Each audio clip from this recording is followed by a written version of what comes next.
Brought to you by Miller Lite, now official beer sponsor of the NFL. Well, our second game today finds Jacksonville returning to the scene of last year's playoff crime when they won in a Denver stunner 30-27. These are two good teams, Broncos 12-4, Jaguars 11-5. Let's go out now to Al Michaels, Frank Gifford, Dan Deerdorf at Mile High. Guys? Thank you very much, Chris. The weather here is going to be just fine for football. 44 degrees, as you see, partly cloudy. The wind is gusting to about 30 miles per hour, and that could be a factor because it's supposed to go up much higher a little later on today. But the two quarterbacks we're going to watch today are remarkably similar in many ways. Let's take a look at them. John Elway, 37 years old in his 15th season, and Mark Brunell on the way up, 27 years old. He's played in 3 playoff games. Elway has been in 14, and he has won no Super Bowls. 3 of those were Super Bowls. But you know, last year, Al, it was Mark Brunell who came in here and dominated this game. He really came of age in those 3 games. The week before, he had performed very well in Jacksonville's win over Buffalo. Then the brilliant performance here, and even played well in the AFC Championship game despite the loss to the New England Patriots. He has a great arm, and he can scramble. And earlier this season, in a preseason game, Jesse Armstead of the Giants made contact with Brunell, 2 torn ligaments in his knee. He was gone for 44 days, but by midseason, he was back. That run against Kansas City led to a victory against the Chiefs, and the Jaguar people feel at this point Mark Brunell is playing his best football of the season, and it couldn't come at a more opportune time. Good numbers for the 1997 regular season. The touchdown-interception ratio outstanding with 18 touchdowns, 7 picks, and 91.2 is the top rating in the AFC and 4th in the NFL. So last year, Dan, Mark really came of age, and John Elway, of course, came of age a long, long time ago. And seems to be getting better with age, Al. John Elway, like his compatriots from that '83 draft, Marino and Kelly, still looking for that Super Bowl win. And at 37 years of age, John Elway just seems to get better and better. First on the Super Bowl stage almost 11 years ago, and still he has such a wide range of receivers. Shannon Sharp right there. The mobility of John Elway, maybe when he's at his most dangerous, here to Rod Smith. And he also has Willie Green, a guy who's come on lately. Last week, 4 touchdown passes in the win over San Diego. And John Elway, when you look at his numbers, they do get better. 26 touchdown passes each of the last 2 years, 27 this year, his finest touchdown production of all time. So coming up, it's Jacksonville and Denver right now. Back to our studios in New York and Chris Berman. All right, Dan, thank you. 12-4 against 11-5. Only the 5th time in the 19 years of wild card games the teams with records these good are facing off in this round. We'll be back with Boomer Esiason to kick around this late game. Jags and Broncos. Mark Brunell and Jacksonville. Can they pull a stunner again? When you come into Home Depot, there are professionals in every department. We have journeyman electricians, master plumbers. We've got roofers. We hire the most experienced people in the market. You've got people in every department in our store that have come through the trades or through the pro business. Doing what they love, doing what they know. I cannot let you leave here not knowing how to do it correctly. We're expected to be the best. It's not, I read a pamphlet on this and I think I know what I'm talking about. It's, I know this product and I'm going to show you how to use it. The Toyota Camry has been called the best car built in America, and Consumers Digest has selected it as a best buy.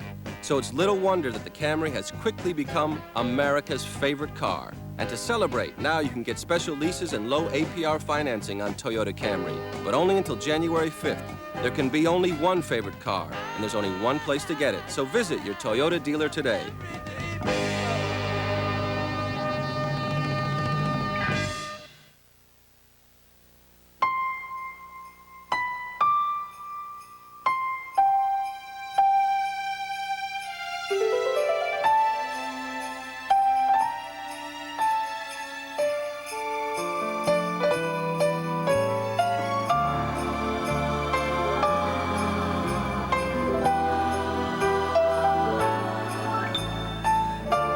Happy holidays from your friends at Miller. It's Miller time. What are you doing? You can't spell Pluto. I do not dabble when it comes to Scrabble. Watch me now. You're getting on my nerves. Prolific, as in prolific score. Nice word, Ice. The Iceman spelling prolific. Quite a coincidence. Hey, give me And he 5. gets a double word score for that, coach. Hey, that's like Penny spelling unstoppable, penetrate, or MVP. More like you spelling shrimp. You got me, Chuck. Yeah. You should be on stage telling your funny jokes. Come from miles around to see the funny man, Chuck. The nation's top teams, the greatest coaches, and the premier players. 3 big bowls, 1 big bash. New Year's Day on ABC. First, Joe Paterno and Penn State tackle Florida in the CompUSA Florida Citrus Bowl. Then, Charles Woodson and undefeated Michigan go for the national title. They battle Washington State in the Rose Bowl. And in prime time, Ohio State takes on Bobby Bowden and Florida State in the Nokia Sugar Bowl. It all begins with the Tournament of Roses Parade, New Year's Day. New Year's Day on ABC. Getting set for the Jaguars at the Broncos. You're Denver. You only have today at home. Then you go on the road. What's their recipe for success today? Well, their recipe for success is quite easy.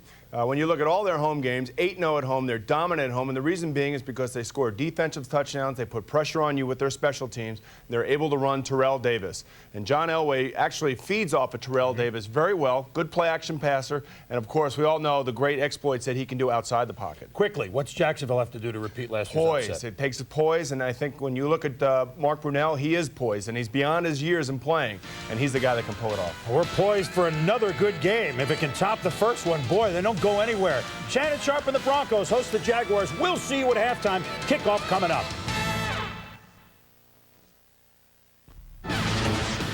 ABC's NFL Wild Card Saturday, brought to you by Nike, who encourages you to participate in the lives of America's youth.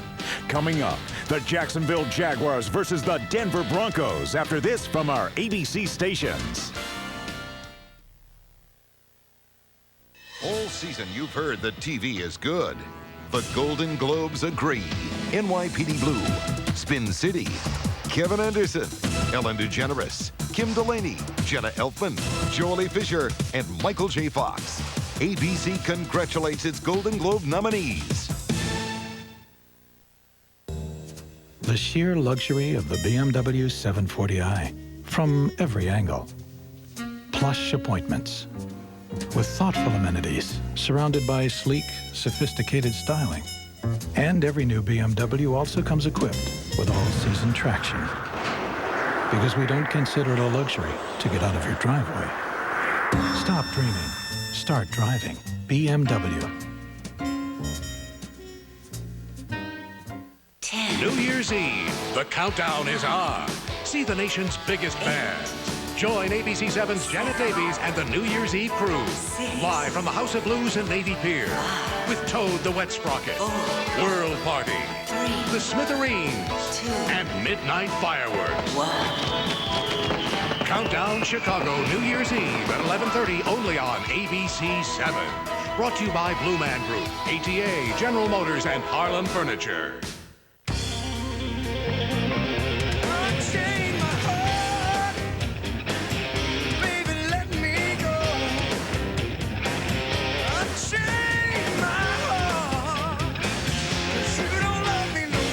Eldorado with the North Star system. Now at just $4.99 a month. Isn't it time you lived without limits? See your Cadillac dealer today. Margie and Greco and Jerry Taft, weeknights at 5 and 10. It was undeniably the most shocking upset of the 1996 season. Jacksonville at Denver. The quarterback in today's wild card game is John Elway. In last year's playoff game, he and the Broncos jumped on the Jaguars early. The 12-0 lead, no surprise. But then today's other wild card quarterback, Mark Brunell, began to strut his stuff. Turns, lofts it downfield, looking for Keenan in the end zone. Keenan leaps, makes the catch. Down Jaguars. He's at the 40. Mark Brunell running to the far sideline, turns the corner, 35-30. Down to the 25. An inside move, leaping for the 21. That run kept alive a key fourth quarter possession for Jacksonville. And then big play, 35 from the 16. Looking for Jimmy in the end zone. Touchdown, Jaguars. That's it. The Jaguars are going to the championship game of the American Football Conference. The images of that game remain vivid for both teams in today's wild card rematch. A cornerstone victory for the Jags, a searing defeat for the Broncos. John Elway and all of Denver have waited nearly a year for this game. Deal them up. It's the Jaguars and the Broncos in this AFC wild card playoff. Let's go, Jaguars! Let's go! Here we go! We got the noise! Bring on the game! Well, it's playoff time and it's do or die. One team lives, the other says bye. The winner gets glory, fame, and chills. The loser can only wait till next year. You better be ready. You better get right. It's time to kick off this wild card fight. Hit it. Come on and hit it. Come on and get ready. Are you ready for some football? A postseason party. We got Frank and Al and Dan. They're gonna get it started. Get those helmets crashing. The crowd is psyched. It's the NFL playoffs coming on. That's right. Bring on the game. Now. Denver, Colorado on a late December day. Weather just right for football. Temperature about 44 degrees. Wind gusting to about 30 miles per hour. It could get stronger a little later in the day. And Mile High Stadium, a great setting for any football game and a dramatic setting for this rematch between Jacksonville and Denver. Hello again, everyone. Frank Gibbert, Al Michaels, and Dan Deerdorf. It will be noisy here. You heard a while ago as we talked about it throughout the course of the day. Jacksonville came in 9-7 a year ago. They stunned the Denver Broncos, who had their best franchise record of 13-3. They went on to lose in the AFC Championship. Denver was out of the playoffs. They waited for almost a year to get back at Jacksonville. They made some changes during the offseason. They're probably a better football team. They're 12-4 coming into this one. And this is a team, however, that struggled over the past few weeks. Meanwhile, Jacksonville, 11-5 out, and I think they are probably better on both sides of the football, offensively and defensively, than they were a year ago. I agree with you, Frank, and this is a team that has won 16 of its last 21 regular season games. And when they beat Denver last year, Coach Tom Coughlin found the dead right recipe, and that was balance offensively. And look for the same thing to happen today. Natron Means on the ground. He gained 140 yards that day, but he's been bothered with the sprained ankle this season. He's healthy again. They'll need him to pound through the middle. Offensively also, Mark Brunell, the quarterback, they're going to ask him to be more aggressive. He's got a great arm, but they didn't want him to run earlier this season because of the knee injury that cost him 6 weeks. But they will ask him to be more aggressive today. The big difference, though, may be defensively. They just have to step it up a bit because the Jaguars were 23rd on that side of the ball in the NFL. So that's the recipe for a Jacksonville win today against the Denver Broncos. And you've got the 3 R's: respect, redemption, and revenge, all in play today. There aren't many words that haven't been used, Al, because what happened here 51 weeks ago, local folks call it the darkest day in the storied history of this Broncos franchise. It wounded not just the football team, but this entire community. That's how stunned they were that Jacksonville came in and upset the 14-point favorite Broncos. But you know something? You better be careful for what you wish for, because you just might get it. And that's what's happened to the Broncos, because Jacksonville is a much better football team, and a much better football team that comes in here with confidence, knowing that they can win here. It has been the Denver players for the last year that have been doing all of the talking, and I think that what comes with that talk is pressure. I think a great deal of pressure is on the Denver Broncos today, and they have talked the talk, and what we're going to find out today is whether or not they're capable of walking the walk. Now, the most watched man in the stadium today is going to be running back Terrell Davis. He separated his right shoulder in their loss to the 49ers 12 days ago. He did not play in their season-ending game. He's going to wear a harness today, and how effective he is will go a long way towards how effective and what chances the Broncos have of beating the Jaguars here this afternoon. So we've got the AFC wildcard game, the 12-4 Broncos, the 11-5 Jaguars, attitude and altitude. We've got it all here for you today. We're doing a little painting, helping out here. Got about 4 miles of fence to paint today. It'll be both a highly emotional and physical football game. Welcome to the sideline. I'm Lynn Swan, head coach Mike Shanahan of the Broncos. No words have been wasted talking about the emotional factor of this ball game, the motivation and revenge. How do you take that challenge, use it in a game plan so they can just get that energy onto the field? Well, then they got the job done last year. We didn't. They made some plays, and we had an opportunity. We didn't take advantage of that opportunity. The same opportunities here today, and you work a whole year through the offseason, the mini camps, and Now we'll see if we'll take advantage of it. And they're ready for this. They're ready for it. All right, Coach. Thank you. Al? Thank you, Len. That's a beautiful shot as you look at Mile High Stadium and downtown Denver in the background. Temperature in the 40s, a gusting wind basically as you'll look at the field with Vaughn Hebron going back to receive the kick, and a guy who missed a lot of action during practice this week because of a hamstring pull. Mike Hollis to kick off. Basically, as we look at the field, the wind will be blowing from left to right, from north to south, but like in most enclosed stadiums, it is a swirling wind. And Hollis's kick fielded by Hebron at the 5-yard line. Up past the 20, and Terrell Davis's backup at running back brings it back to the 27-yard line. And here comes John Elway, wrapping up his 15th season. And this season, those 27 touchdowns, the most in any season in his career. Quarterback rating 87.5. Davis in the backfield. Griffith is the blocking back. Smith and McCaffrey outside. Shannon Sharp, the tight end. And up front, Zimmerman. Schlereth comes back from disc surgery. Nalen, Habib, and Jones. Nalen is the backup center for the AFC in the Pro Bowl. And Davis gets immediate action, takes it up to the 30-yard line. That separated shoulder is his right shoulder. Here's the Jacksonville defense and two rookies along the front. Lageman, Wynn, and Payne are both rookies at tackles, and the veteran Simmons. Hardy, Schwartz, and Robinson, the linebackers. Schwartz, the team's leading tackler. Thomas and Figures at the corners. Davis and Hudson are the safeties. And the wind gusting and blowing the ball away from the line of scrimmage.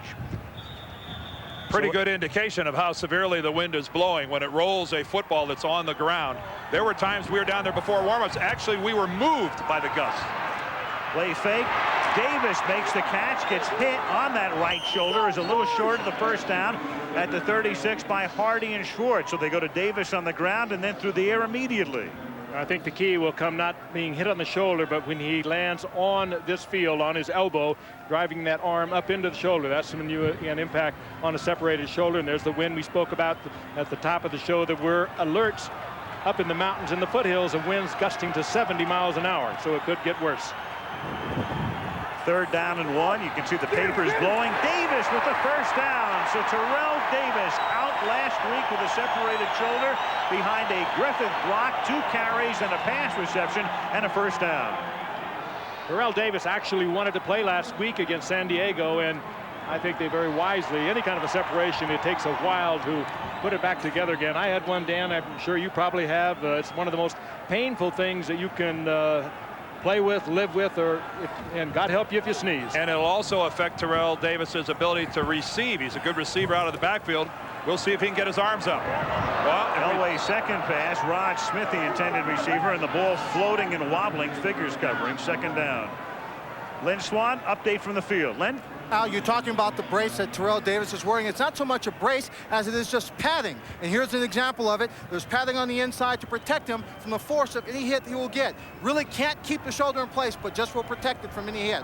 Al? All right, thank you, Lynn. So on 2nd down and 10, Davis in the backfield along with Griffith. Esther Atuaolo is now at defensive tackle in place of Seth Payne, and that's Tuaolo who comes across the line. Bernie Kukar is today's referee. Payne, a rookie from Cornell, he'd been questionable. Number 84 on the offense, moving prior to the ball being snapped. 5-yard penalty, still 2nd down. Shannon Sharp drew him off. In the middle of that Jaguar line defensively has changed dramatically from a year ago. John Jurkovic is gone for the season. He broke a tibia. And Pritchett, as we look at the jump by Sharp, you can see him from the reverse ankle. Watch number 84. He makes the movement and draws Jacksonville across the line of scrimmage. But they also lost Don Davey in the middle of that defensive line. So a big change defensively for Jacksonville this year. 2nd and 15. You can hear the wind out of the shotgun. Elway guns it over the middle, and it's dropped by McCaffrey. Ooh, looking right back into the sun, the late afternoon sun. You can tell by the shadows, McCaffrey was looking right back into the sun, and he couldn't handle it. He's got the sun, he's got the wind, and Elway throws the ball about 170 miles an hour. You see McCaffrey's shadow, he's looking right back into it, and like a lot of great quarterbacks, they are pumped up in the first quarter, and often that first quarter delivery is a little hot. A hot Elway pass, a good field underneath you, a little earth, wind, and fire here for you this afternoon from Denver. Yes. Right off the bat on 3rd down and 15. They have to get to the Jacksonville 46 to convert, and Elway guns it to the open man. McCaffrey makes the catch, 1st down, takes it to the 36. A lot of time for John Elway. That was a deep turn in, and the Bronco receivers have been dropping a lot of footballs over the last few weeks, and when McCaffrey caught that football, he looked it right into his hands, into his chest. He knew he had the 1st down, and again, credit the offensive line. They gave Elway all the time he needed, but watch McCaffrey look it in, hug the football. He knows he's going to get hit, and he comes down with the ball for a 1st down. And I think John Elway in this wind is aided by the fact that he does not throw anything that resembles a floating football. He throws a laser pass, and he'll have more success in this kind of a wind than some other quarterbacks might. Davis gets taken down by Schwartz after a gain of 1 to the 35. That pass to McCaffrey was good for 25. 3 minutes into the game with no score. Davis with 20 or more carries in every game this season until the Monday nighter in San Francisco when he went out in the 1st half. Still ended up with 1,750 yards, 15 touchdowns, nearly a 5-yard per carry average at 4.7.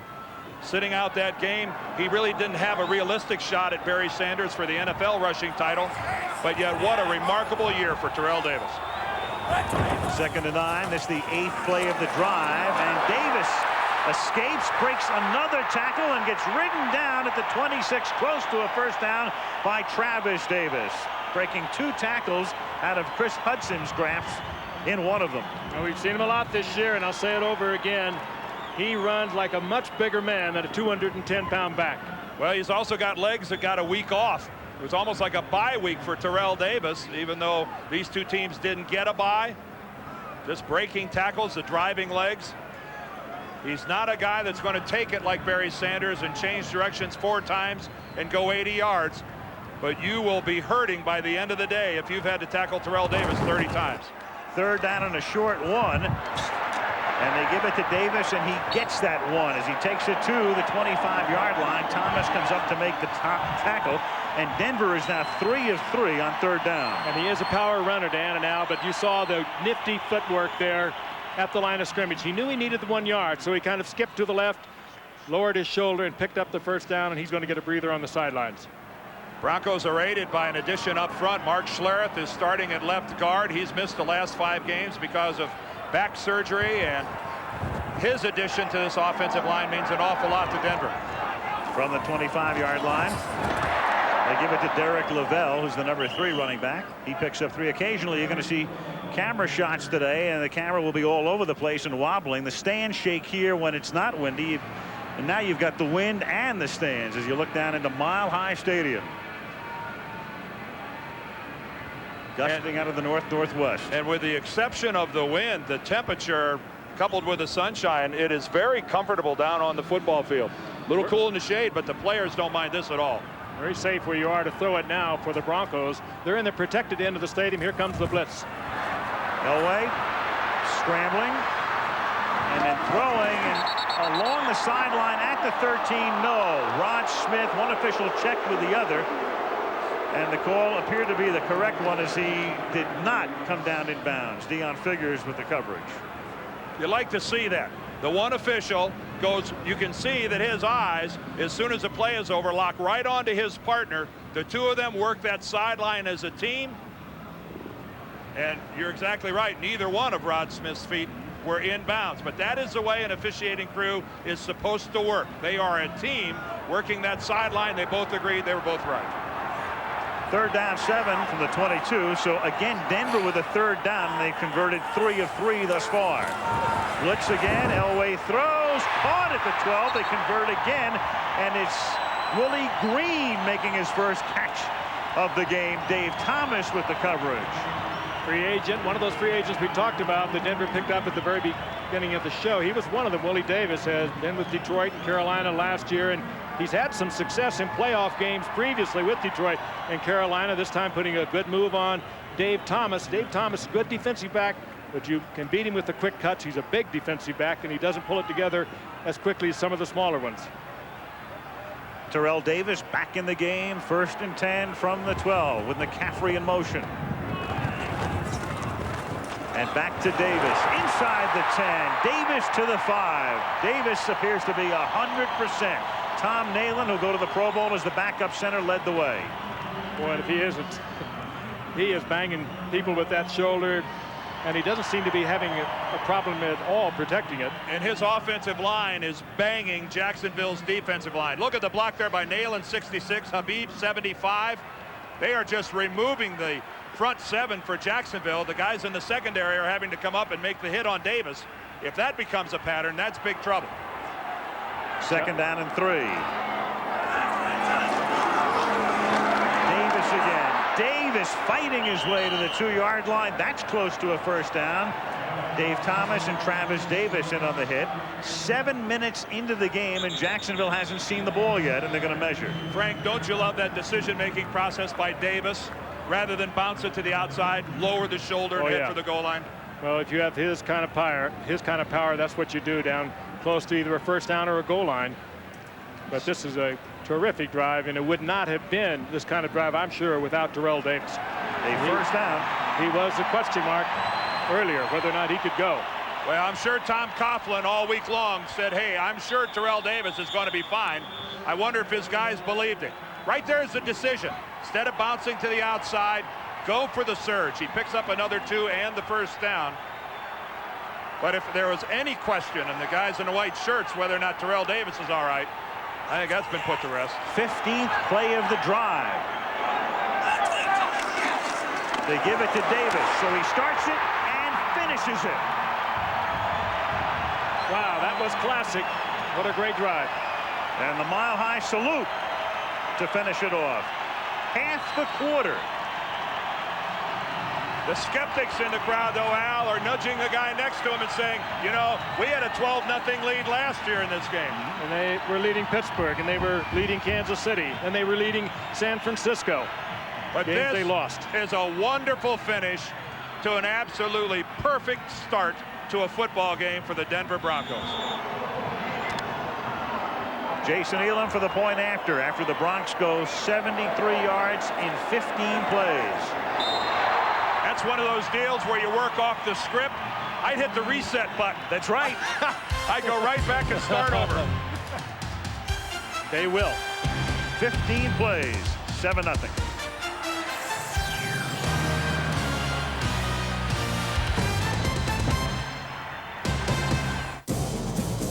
It began as a game. Wild Card Saturday, brought to you by Saturn, a different kind of company, a different kind of car. Southwest Airlines, proud sponsor of the NFL and official airline of the Super Bowl. Visa, the official card of the NFL. It's everywhere you want to be. And Brewery Fresh Budweiser, who reminds you fresh beer tastes better. The Denver Broncos driving from the 26-yard line all the way down the field. A 15-play drive. Last week they had a touchdown drive that consumed 18 plays against San Diego. And finally Jacksonville to get the ball. Reggie Barlow and Mike Logan are back, and Mark Brunell has been waiting patiently as Jason Elam gets set to kick off. Reggie Barlow is the key man, developing into one of the best run back specialists in the league. And we'll see him immediately from the 8-yard line, comes back this way and brings it back out to the 30-yard line. So Brunell and the Jaguars have it. 7:29 left in the quarter. 7-0 Broncos. It isn't every day. Brunell, 5th year in the league out of the University of Washington. Began the season hurt, came back for game 3 and a 91.2 rating, tops in the AFC. Means and Halleck in the backfield. Smith and McCardell, great wideouts. Pete Mitchell, the tight end. And up front, huge Tony Pacelli, Ben Coleman, Dave Wydell, Rich Tilsky, and Leon Searcy, the ex-Steeler. Biggest offensive line, or heaviest, in the history of the National Football League. Well, they need it in the division they play in, that Central Division. They see a lot of blitzing against the Steelers, Baltimore, Cincinnati, and Tennessee. But they are enormous. And they're not just big for the sake of being big. They're athletic as well. Of course, with Searcy and Baselli, probably the best tackle combo in the NFL. And they're young. From the 30-yard line. And right off the bat, you've got Damon Jones in as they start in a double tight end set, the rookie tight end moving. Well, the sound is going, noise here is going to be a tremendous factor. Ball start. Number 88 on the offense. Moving part of the ball being snapped. 5-yard penalty, still first down. So each one of these football teams opens up with their tight end false starting at the beginning of their day. Shannon Sharp did it for the Broncos, and here's Jones. I think this was the noise, though. They'll go with a silent count, but you saw Damon Jones looking down to see if the ball was going to be snapped. And he came off and got the flag. Well, they're going to be flinching all day on the Denver side of the ball, trying to draw them. There they go again. First down and 15, and Brunel under pressure, forced to throw it away. Ma'atanuvasa put the pressure on, the defensive tackle, who had 8.5 sacks this year. The Broncos a 4-3, and up front, Neil Smith came over from Kansas City. Keith Traylor, Ma'atanuvasa, and Alfred Williams. John Mobley, very mobile. Alan Aldridge in the middle, and Bill Romanowski. And the secondary, outstanding. Crockett and Gordon at the corners. Braxton and Atwater the safeties. Good and very experienced. Jacksonville with a there's a double move right at the bottom of the screen, and whistles to stop the play with a 3 tight end set. I think Rich Griffith or Damon Jones, they're number 85. No play. Ball start. Number 85 on the offense. Moving prior to ball being snapped. It's a 5-yard penalty, still second down. Griffith is lined up at the wing. We asked Tom Coughlin yesterday, how are you going to handle the snap count, your audibles and everything? He said, well, we didn't really have a problem with it here last year. We're going to keep in our entire audible package. We'll do the silent snap count. It wasn't much of a problem for us a year ago. Well, not the case so far, Frank. They've got a problem. Yeah. And Neil Smith comes out, and he was walking very slowly. Harold Hasselback comes in at left end. Second down and 20 now from the 20-yard line. The fake to Means, and Brunel buying time, guns it deep downfield, intended for Jimmy Smith, and incomplete.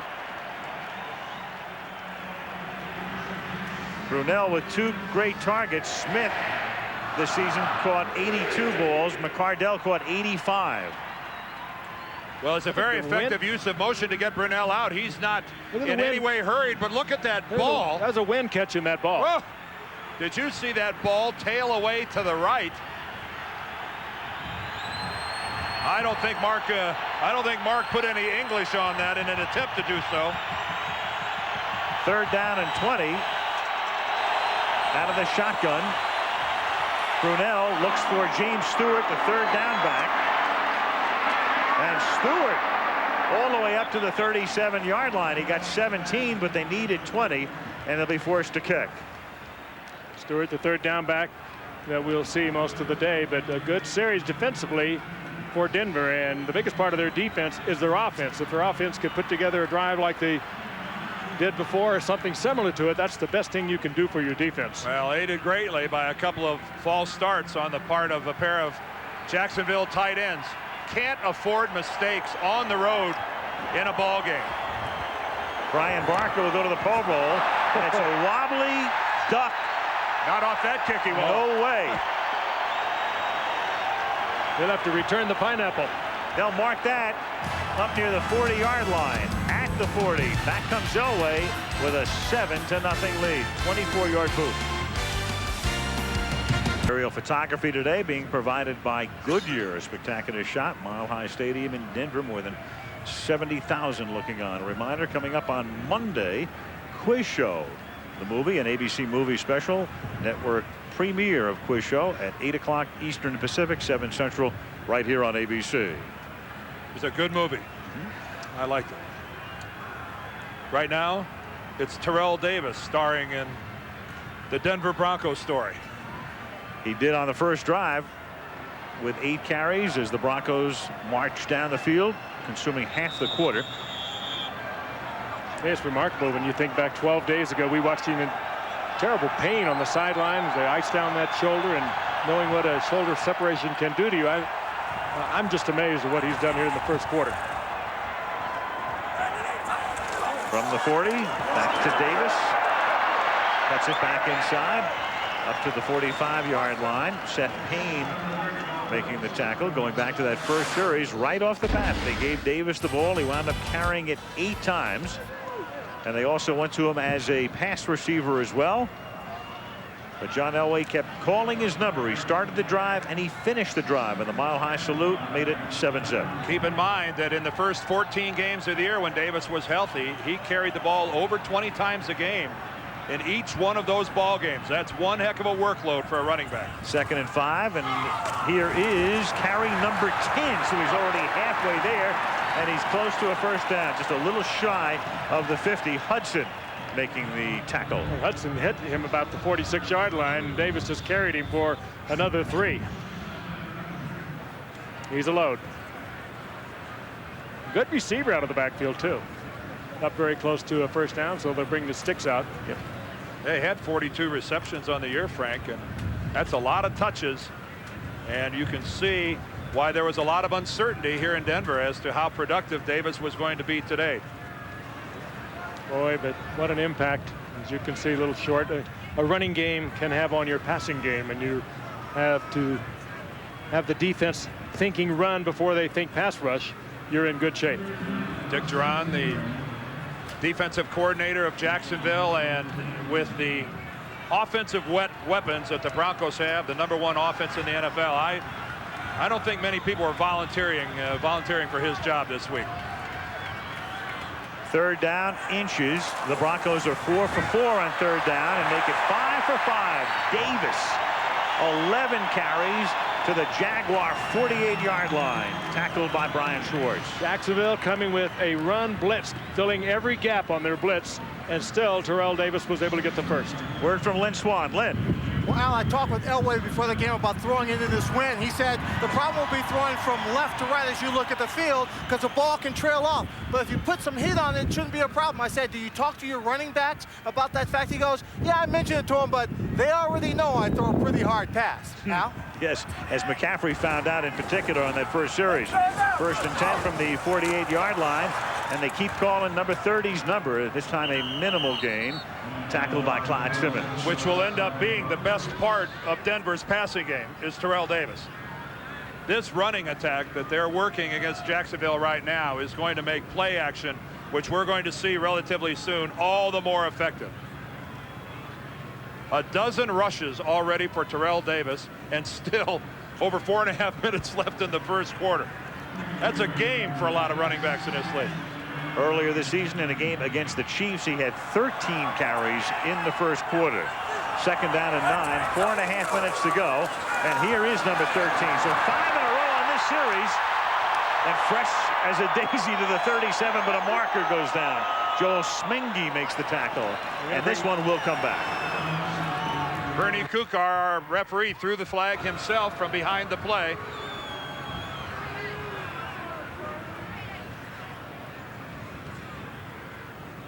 Holding number 66 on the offense. It's a 10-yard penalty, still 2nd down. Nailing the Pro Bowl center, and that'll negate another first down. And a good pickup by Terrell Davis.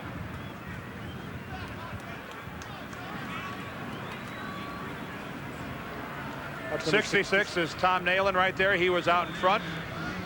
He's locked up on Ronaldo Wynn. Wynn trips and falls, and Nalen ends up going with him. A lot of that was the fact that Wynn went down and Nalen went with him, and it certainly did look like he took him down.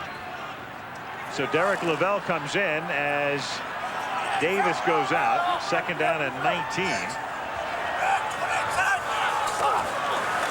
For the corner blitz, and Elway escapes, buys time, hits Lavelle, and the ex-49er takes it to the 48. Derek is really their number 3 running back, but they want to save Hebron apparently with that tender hamstring for running back kicks, unless Lavelle is in there right now for the 2nd time in the game. Lavelle made a few starts for the 49ers for this man, Mike Shanahan, when he was the offensive coordinator there. He likes Lavelle. Good receiver out of the backfield, good running back. Turns this one into a nifty pickup, but leaves John in the passing situation. Ball on Hebron along the sideline. He ran back the opening kickoff, but hasn't played in an offensive set to this point. 3rd down and 8. And coming across the line was Tony Brackens. It's a free one. Bracken's in there as a pass rush specialist. Eddie Robinson falls on Elway. Well, Bracken's not only went off sides, he's lucky he didn't hurt himself. In an attempt to stop, he does a full split. I tell you right now, Frank, if that was me, they'd be taking me off on the back of a cart. He really did do the splits. He tried to recover. He tried to throw out the air brakes. Watch this. That's a nice little hook slide. No chance to get back.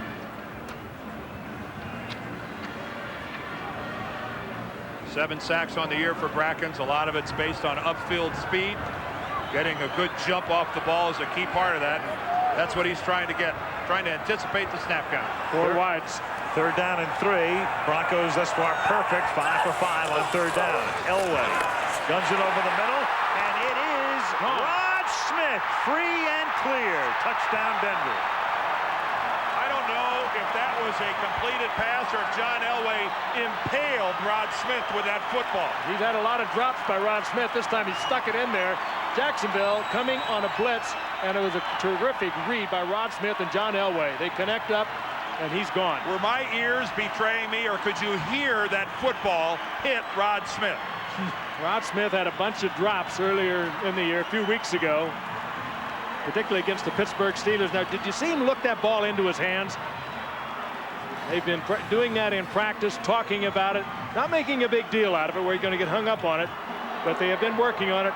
We've seen some good catches today.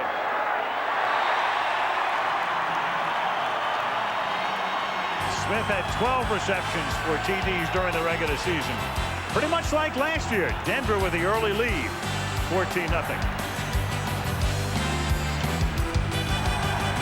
Wiser NFL news. The Vikings beat the Giants 23-22 after trailing by 16 points at the half. And they become the first road team since the Cowboys at San Francisco in '72 to win a postseason game, overcoming that large deficit. Vikings play at San Francisco next Saturday, and the winner of tomorrow's Detroit-Tampa Bay game plays at Green Bay next Sunday. Here's the kick for the score, 14-0. Denver.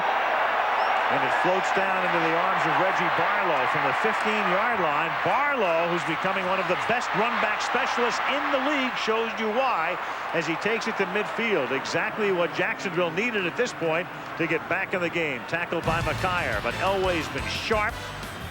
And with 2.5 to go in the quarter, 14-0. Rod Smith going all the way here.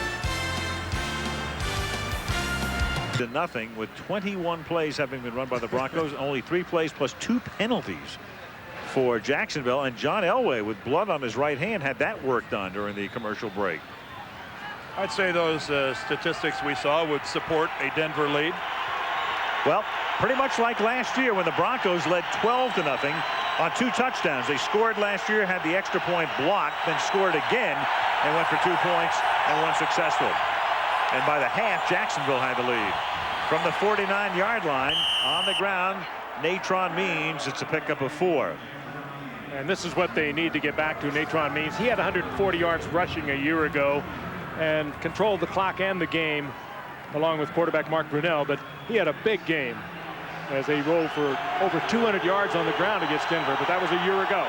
But they need to go back to it. 2nd and 6 from the 45-yard line.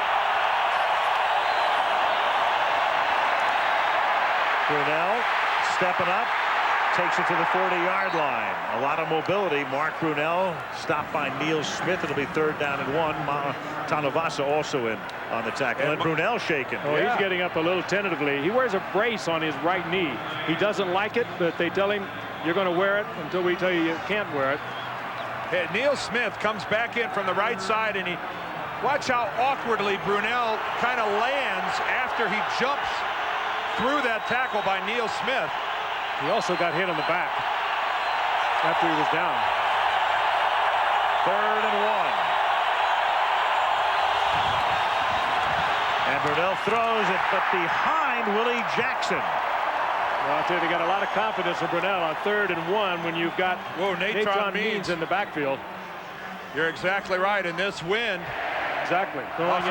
Offensive coordinator Chris Palmer had to be tempted to hand it to his 250-pound running back. Look at that ball. Whoa. And they're thinking about going. At least Brunell was. He was staying out on the field, and now they'll bring Barker out to punt. Wow, down 14-0 and still without a first down.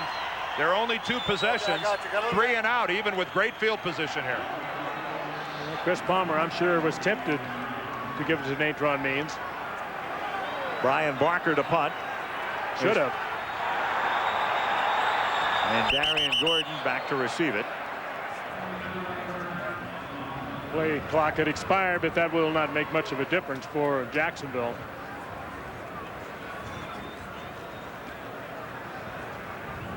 There is no penalty.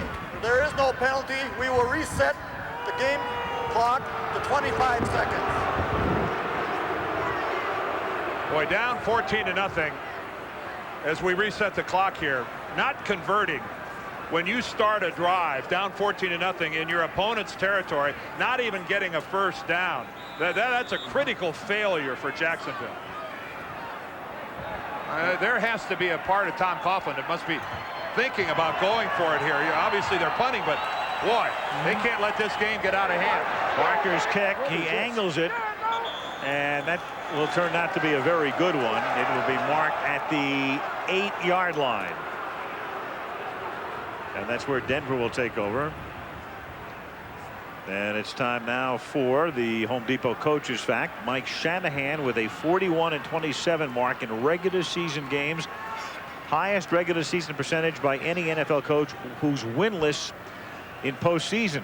Now, Dennis Green was actually second in that category until about an hour ago. He's off the snide. Yes.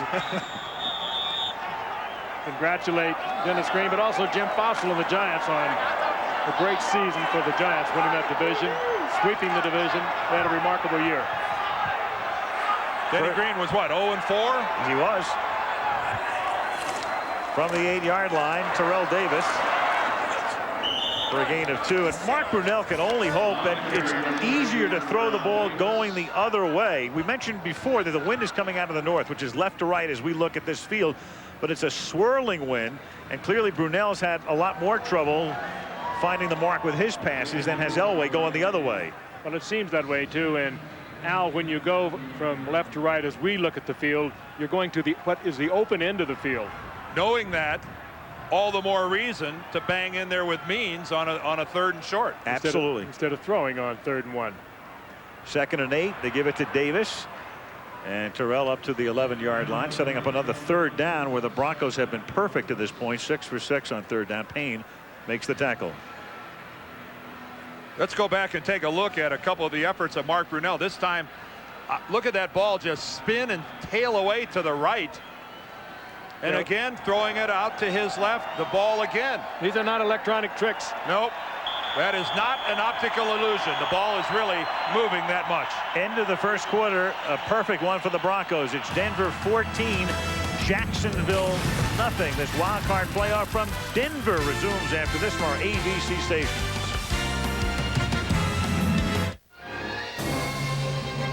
Aerial photography provided by Goodyear. A look at the Rocky Mountains. Look how steady that Denver. Yeah. Look how steady that blimp is in the wind up there. That's yes. The most beautiful mountains in the world. Some of the great ski areas in the world for sure. In reverse as well. New Year's Day, here's a reminder, 3 bowl games. The CompUSA Florida Citrus Bowl, Florida against Penn State. The Rose Bowl, Michigan and Washington State. And Nokia Sugar Bowl, Florida State and Ohio State.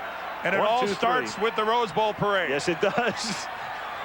On New Year's morning, Thursday, Denver from the 12 on 3rd down. Elway going deep. Smith gets free, makes the catch, taken down in Jacksonville territory.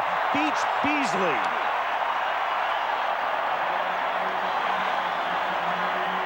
I don't know what Beasley was thinking about. He was looking, staring into the backfield.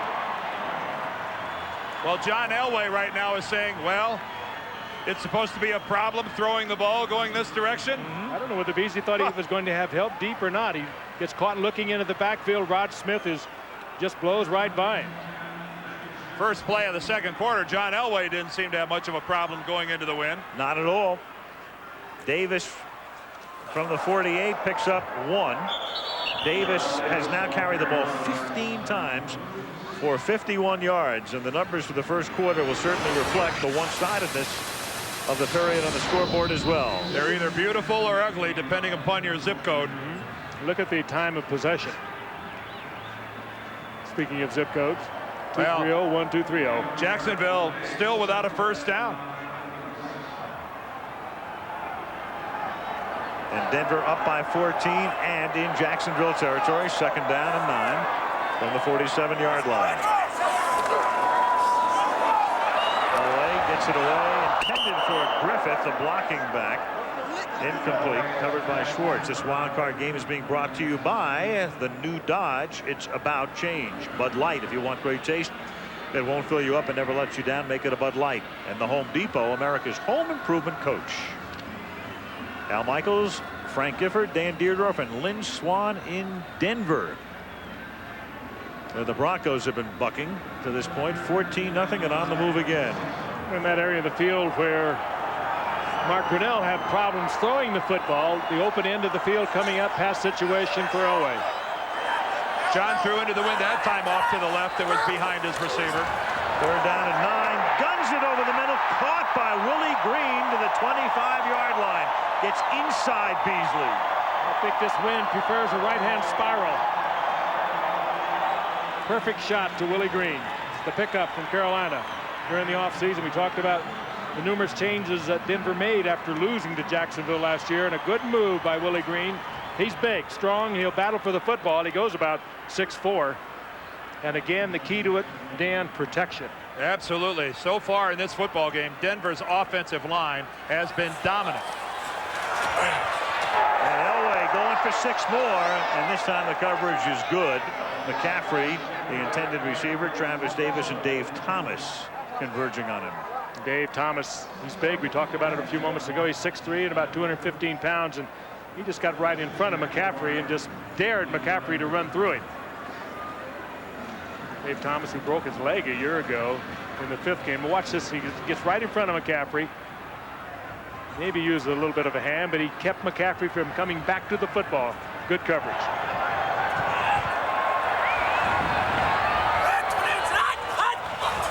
Second and 10. Jaguars across the line. Davis takes the handoff. Well, I'll tell you what, Howard Griffith, the fullback for the Broncos, was also moving towards the line of scrimmage. He's been doing that, Dan, with regularity, and they have not been calling it either. You could get a motion call against Denver, I think, easily out of this as well. But they don't. Yes, they do. We did get him. They both. Yeah. So offsetting. He's been coming dangerously close to that throughout the first quarter. Number 37 on the defense, illegal motion. Number 29 on the offense, penalties offset, still second down. Yeah, it looked like Howard Griffith almost in some way misjudged the snap count, because he makes a serious move. He's the man in motion, and now watch him start towards, there's the flinch by Jacksonville, and Griffith takes 2 steps forward all the way up into that guard center gap. That movement by Griffith was what actually drew Jacksonville off. He started going to the line of scrimmage. They came. Second down and 10. Elway, a little shovel pass, and Davis runs right into number 51, Kevin Hardy, the second guy picked in the draft, the linebacker a couple of years ago. Around Jacksonville, a lot of people saying, when's Hardy going to step up? He's been pretty quiet thus far this season. Don't tell Davis. Well, he stepped up and stepped right into the hole where Terrell Davis was trying to go. This is just a good call, a little twist move from the outside, looping back to the inside. And if Hardy gets there a half a second before, we might have had a loose football. 3rd and 13. This is Denver's 30th play of the game. The Jaguars have run 6. Elway guns it, and it's caught by Smith, and he picks up the first down, and Denver is 9 for 9 on 3rd down. When John Elway threw a brilliant strike. That ball perfectly spiraling, and that is the best way to take the wind off the football, keep it in a tight spiral. Deep downfield to Rod Smith. He really had something on it, and this will be a great look at it. Again, the fine protection. Look at that. That just smoked into Rod Smith. Well, down 7-0. Jacksonville had a thumb in the dike. Down 14-0. They got their whole hand in the hole. They're on the verge of having the dike fall on top of them right now. From the 12-yard line, Davis inside the 10. Davis down to the 5-yard line. Matt Bolin, the owner of the Broncos for so many years, has lived through so many postseason games, both wonderful and horrible. And this one's starting out in the former category, at least at the moment. Yeah, there's such a genuine affection with Pat Bolin and quarterback John Elway. They don't quite know what John's going to do after this season, but somehow or other they plan on him staying with this organization. 2nd down and 3. Shanahan expects him to be back. Davis, touchdown Denver. 92 yards. And most of it against the wind. For 51 weeks, the Denver Broncos have pointed themselves towards this game, and I said at the top about how much pressure comes with that. And Lynn Swann as Mike Shanahan, can they translate that energy into something positive on the field? Well, so far I think the answer to that question is a resounding yes. And there is no question about the physical ability of this man. Terrell Davis with an incredible first half. Jason Elam converts. 92 yards, 11 plays. 10:46 left in the half. Denver 21, Jacksonville nothing.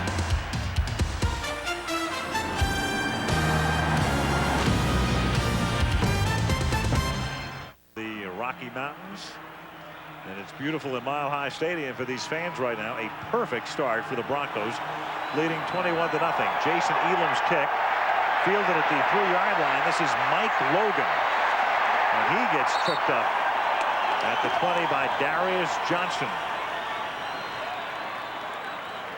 10:37 remaining in the half. Jaguars trying to get on track. 21-zip. Get in-depth coverage of today's NFL playoff games at abcmnf.com. Up to the moment, take a look at this. There are the stats. 12-0 in first downs. 235 to 26 in total yardage. And 21-0 on the scoreboard. First down from the 21-yard line. Means picks up 2. Tackled by Keith Traylor. Around the neck. 2nd and 8. Well, that's a pretty good effort for Keith Traylor to lasso a guy with the power of Means with that high on his body with one arm and just yank him backwards like that. This former linebacker with the Chiefs, now a defensive tackle here in Denver, and brings a lot more quickness to the table for this Bronco defense. 2nd and 8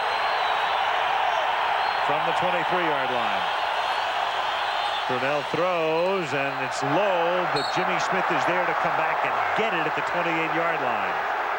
Good read between Brunell and Jimmy Smith. Blitz on the part of Denver. The Jaguars picked it up, and Jimmy Smith broke it off, and they get the completion. And Gordon, the cornerback to that side, giving a huge cushion when he knows his team is blitzing. Wonderful job by Smith of making that catch. He kept it off the ground, but Darian Gordon way too far off the ball. You know it's going to be a short pattern. 3rd down and 3. Looking for their first down, and they get it at the 35-yard line. Great protection enabled Brunell to hit Pete Mitchell, the tight end, for a first. And nobody happier than every member of Jacksonville's defense. They broke a barrier, a first down barrier. They get one. Let us get our wits about us. Let us get our breath and see if our offense can keep the football for a while. Nice safe pattern. Mitchell sits down in the soft part of the zone. They need a whole bunch of those in a row.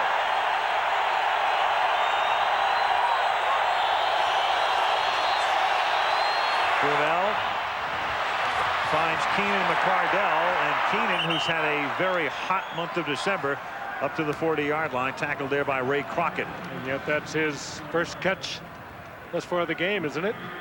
The leading receiver with 85 receptions coming into this. Not a big receiver, but on the outside, neither one on the outside, Smith or McCardell. but they have great hands and terrific speed. And that was a good open field one-on-one tackle by Ray Crockett.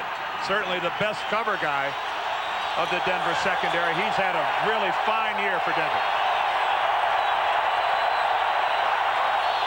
On 2nd and 6. Good protection again. Smith makes the catch, busts tackles, picks up a first down, gets it to the Denver 45-yard line. Tackled by Mobley. Oh, and he breaks the tackle of Bill Romanowski and gets the first down in doing so. Jimmy Smith and both these wide receivers run well after they catch the football. Both of them over 1,200 yards, over 1,000 yards on receiving. Look at that little burst to the inside for a first down. So the Jaguars with a little bit of a spark now, trying to get back into the game, go back to the ground, give it to Means, and Natron works it to the 41-yard line where he's tackled by Mobley. Means this season missing a lot of time with a sprained ankle, still gained more than 800 yards, but did not have a single run of more than 20 yards this year. And didn't have a 100-yard game all year long. In fact, his last 100-yard effort was here 51 weeks ago when he had 140 against the Broncos. And his yards per carry reflect that injury, Al, only 3.4 per rush. 2nd and 6. Brunell underneath. It's a juggling catch made by Means. He gets to the 39, setting up a 3rd and 4. Smith and Aldridge converge on the tackle. Jacksonville playing it very smart. Offensive coordinator Chris Palmer calling probably the plays that they had down. They haven't got through their list yet, I'm sure, and why change it? Get back in the game, get yourselves something on the scoreboard, go in at halftime, regroup, and come back out, and you got a new ball game. They know they can come back as they look once again at Neil Smith. If they've got 20 plays on their script, they may still be working off that script in the 3rd quarter. Well, he keeps looking at it. I don't think they're through it yet. Meanwhile, Denver ran out of script after that first drive. That first drive was 15 plays. Injury timeout for Smith. 6:23 left in the half. 21-0 Denver.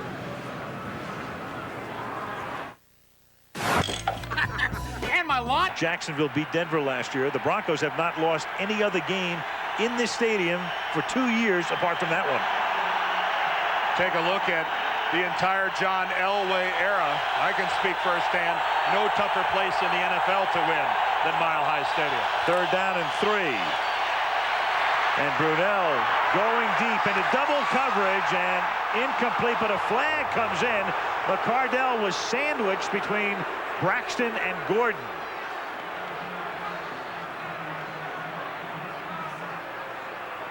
I sure didn't see any violation at the conclusion of this play.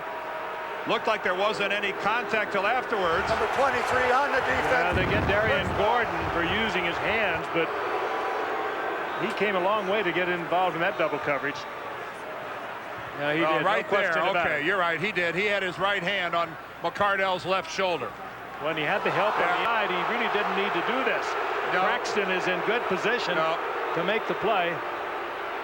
No, I didn't see it properly. That's a very good call by the official. It's really kind of senseless. You've got the help from the safety. You know you got help deep. Really doesn't gain much to reach out and put your hand on the guy's shoulder pad and bicep. Exactly. 34-yard penalty. 1st and goal. Natron Means to the 1-yard line. Mobley makes the hit. 2nd and goal inside 6 minutes remaining in the first half. And Jacksonville with a good drive from their own 20-yard line. This is what they needed to do. Get a little confidence, put some points up on the board. Go in at halftime. You're a little closer. You know you can do it. And you know you've done it before, and come back out and you play a different football game in the second half. And it can't happen. Neil Smith is back in the game. 2nd down and goal from the 1. Means. No signal. Boy, it sure looked like he was in there. Yep. No signal yet from the officials. Will there be a late signal? Yes. Touchdown. Looked like the whole Jacksonville offensive team was in the end zone. Ty Halleck led the way with a block. And Vaselli gets into it with Mike Lodish. And Alfred Williams, his counterpart most of the game. Size of this offensive line, they couldn't even see Means. And when Natron gets lost, you're talking about getting lost amongst some big people. So the penalty on Gordon is a huge one on 3rd and 3, and then it pays off, does the drive with this means bulling into the end zone. And by that angle into the end zone relatively easily. Mike Hollis for the point after. And so the Jacksonville Jaguars have scrambled back into the game with a long drive. 5:09 left in the first half. Denver 21, Jacksonville 7. Jaguars began that last drive without a single first down in the game until that point, and Greg Robinson's defense had barely been on the field until that last drive. John Elway has guided his team to 3 touchdowns, but Jacksonville gets back into the game as Hollis kicks off for the Jaguars, and it's a ground ball that winds up in the end zone and is down there by Hebron. Almost eerie in talking to Tom Coughlin last night. He said, we just kind of are planning on them getting ahead of us early because that's the way they play. They come out, pick up the momentum, and they particularly play that way here in Denver, and it's almost kind of eerie that he came up with that. And now they come back and they get themselves back into the game. They've had the lead in every game this season, including the Monday night game in San Francisco when they were leading 10-0. And by the time that one was done, they were a 34-17 loser, and Terrell Davis had a separated shoulder. I'm not sure he saw himself behind 21-0. No. First down from the 20-yard line. Elway with a lot of time, and underneath hits Terrell Davis for a short gain, tackled by Hardy. Might have seen himself down 12-0, but not 21-0. Maybe a touchdown or something like that. Davis laughing because he had to catch that ball in self-defense. Did you see the block deep downfield? Watch the block on the left side by Howard Griffith as he just jackhammers Brian Schwartz, the middle linebacker. Now that is the way a fullback is supposed to step up and create a pocket for his quarterback. Now 2nd and 8, Davis again. When a running back gets over 1,700 yards and has a year like Terrell Davis has had here in Denver, it's just like Emmitt Smith in Dallas. Go to the fullback and give that guy a whole lot of credit. And instead of Moose Johnston in Dallas here, it's Howard Griffith. This guy is a ball player. 3rd down and 5, and again on 3rd down, sometimes 3rd down stats are irrelevant. In this particular case, extremely relevant. They do it again with 4 wides. 9 for 9, 3rd and 5.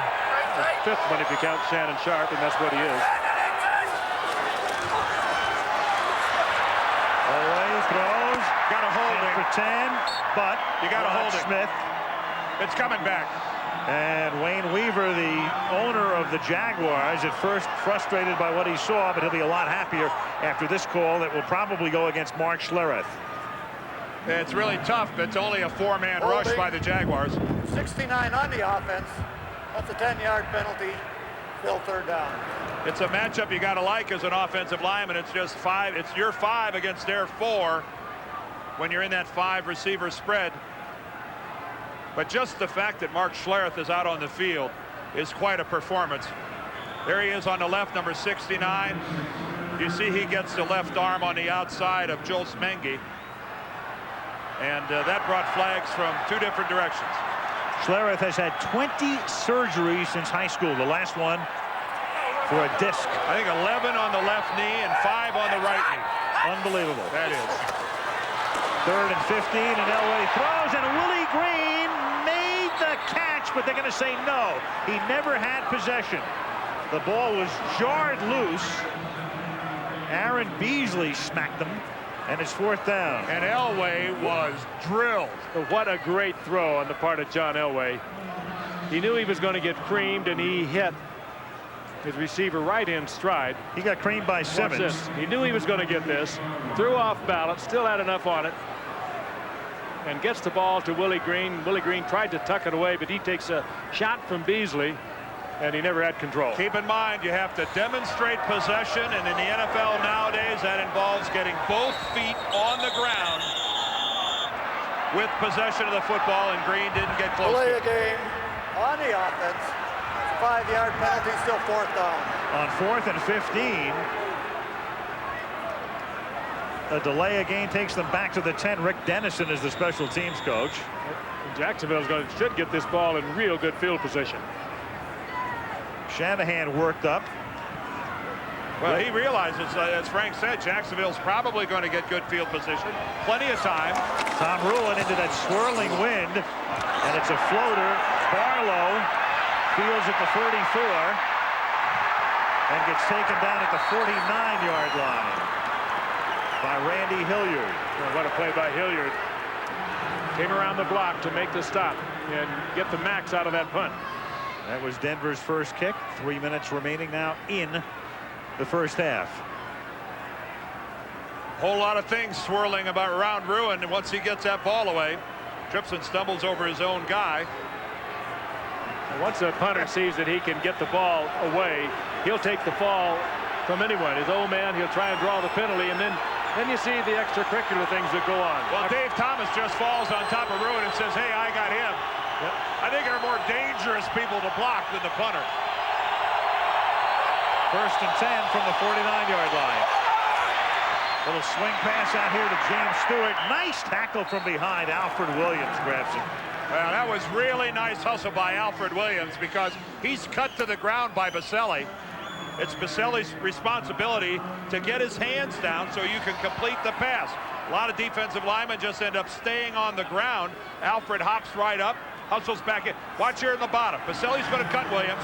Right there, he gets his hands down. Alfred, who never went all the way to the ground, that's just nice hustle, getting back into the play by Williams. 2nd down and 7. Jags have all of their timeouts and the 2-minute warning. Into traffic, intended for Mitchell, but covered by Gordon and Mobley as well. It'll be 3rd down.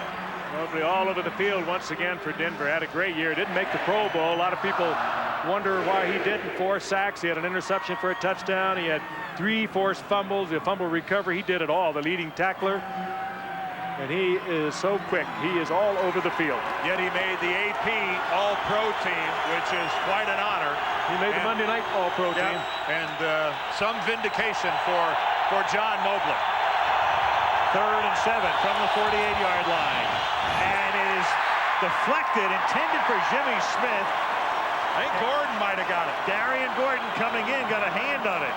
Very unusual call in that circumstance. Well, it's a very effective corner blitz called by Greg Robinson. Gordon's lined up on the slot receiver and comes. Well, it's a hokey little screen out to the outside flanker with a one-man blocker in front of it. And it is destructed right here. Darian Gordon coming on the blitz, spots it and goes up and bats it away. Good adjective for that screen, a hokey little screen. Barker. Line drive kick fielded by Gordon at the 14-yard line, and Darian Gordon comes all the way back out to the 28-yard line as we reach the 2-minute warning. So Elway takes over, trying to extend the lead. 2 minutes to go in the half. Denver 21, Jacksonville 7.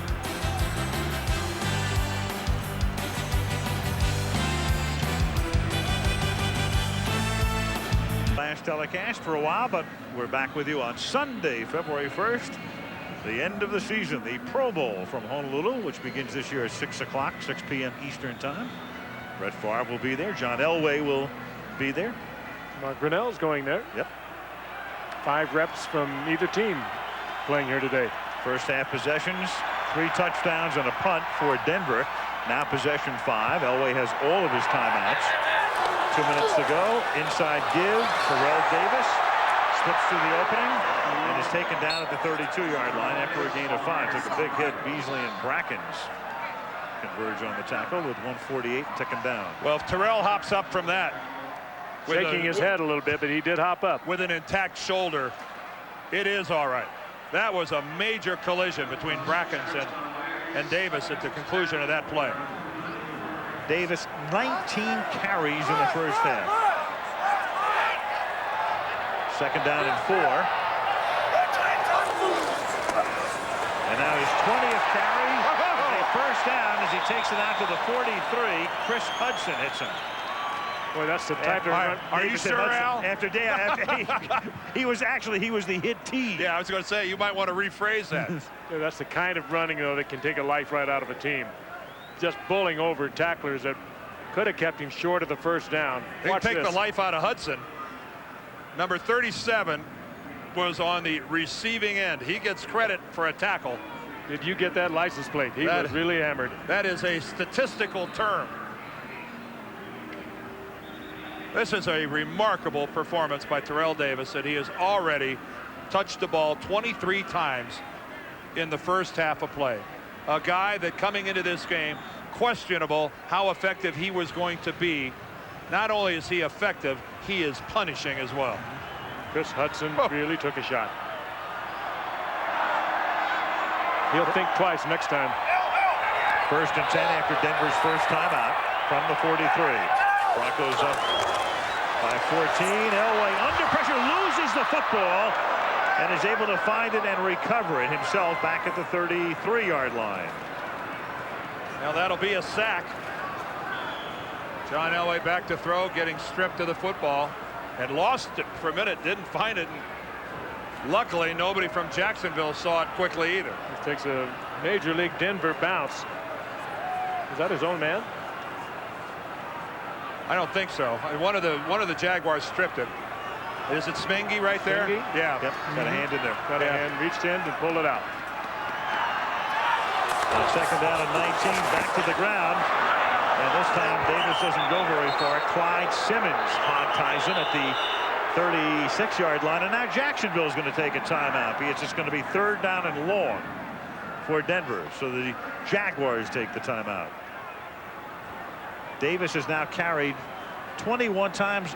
The record for most carries in a postseason game is shared by Ricky Bell of Tampa Bay in 1979 and John Riggins of the Redskins in the Super Bowl following the 82 season. They each carried 38 times. Davis 21 carries in the first half.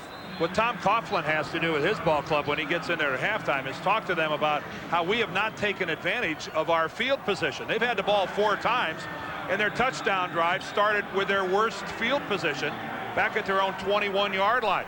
They had the ball at their own 30, 3 and out, a punt. They had it at their own 49, 3 and out, a punt.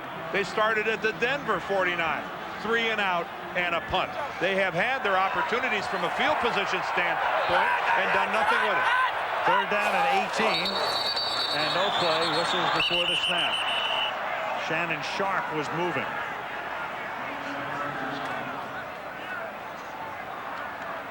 That's one of our pet peeves, Frank.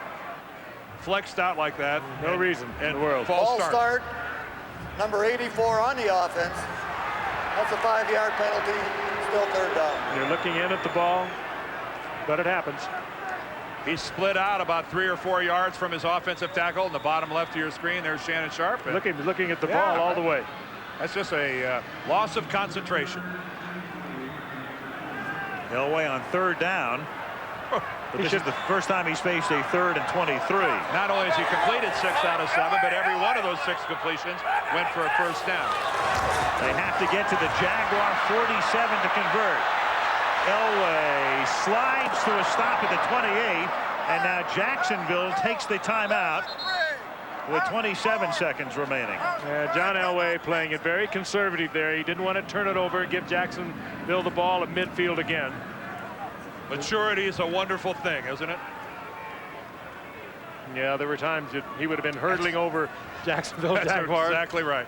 Throwing his body into the path of everything. That ball might have been flying across the middle of the field trying to complete a dangerous pass that might make the highlight reel, either of your team or theirs. Yet he's coming off one of his best seasons ever, the most touchdowns he's ever had on a season.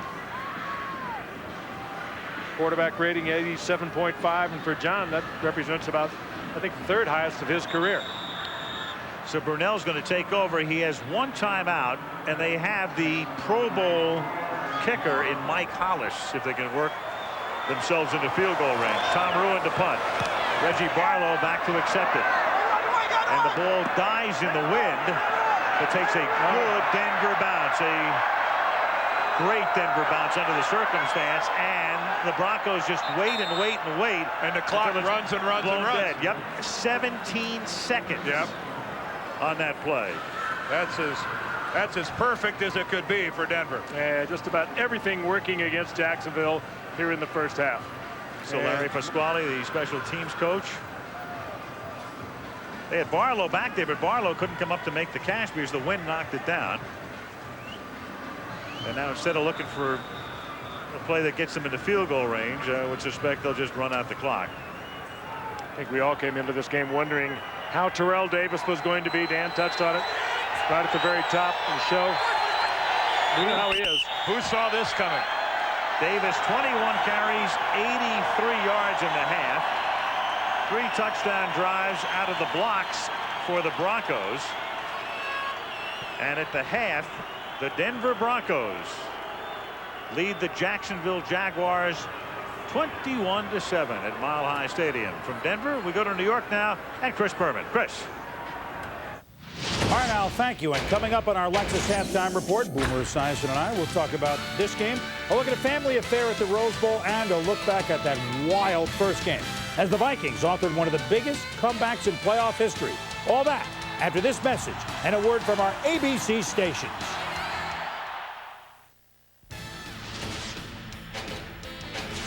The Lexus Halftime Report. Brought to you by Lexus. The future of Lexus is here.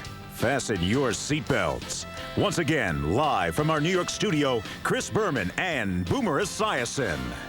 First game wild. The Vikings beat the Giants 23-22. Minnesota wins after being down 19-3 at the half, which is the 5th greatest comeback in playoff history. And the vaunted Giants defense surrendered 20 second half points and bickered among themselves. Still, though, minute and a half to go. It was the Giants leading 22-13. And then Brandon Cunningham, 30 yards. Jake Reed in, out. Little controversy here. This will be talked about all week here in New York. Well, then that set up the onside kick. Chris Callahan had oh, no.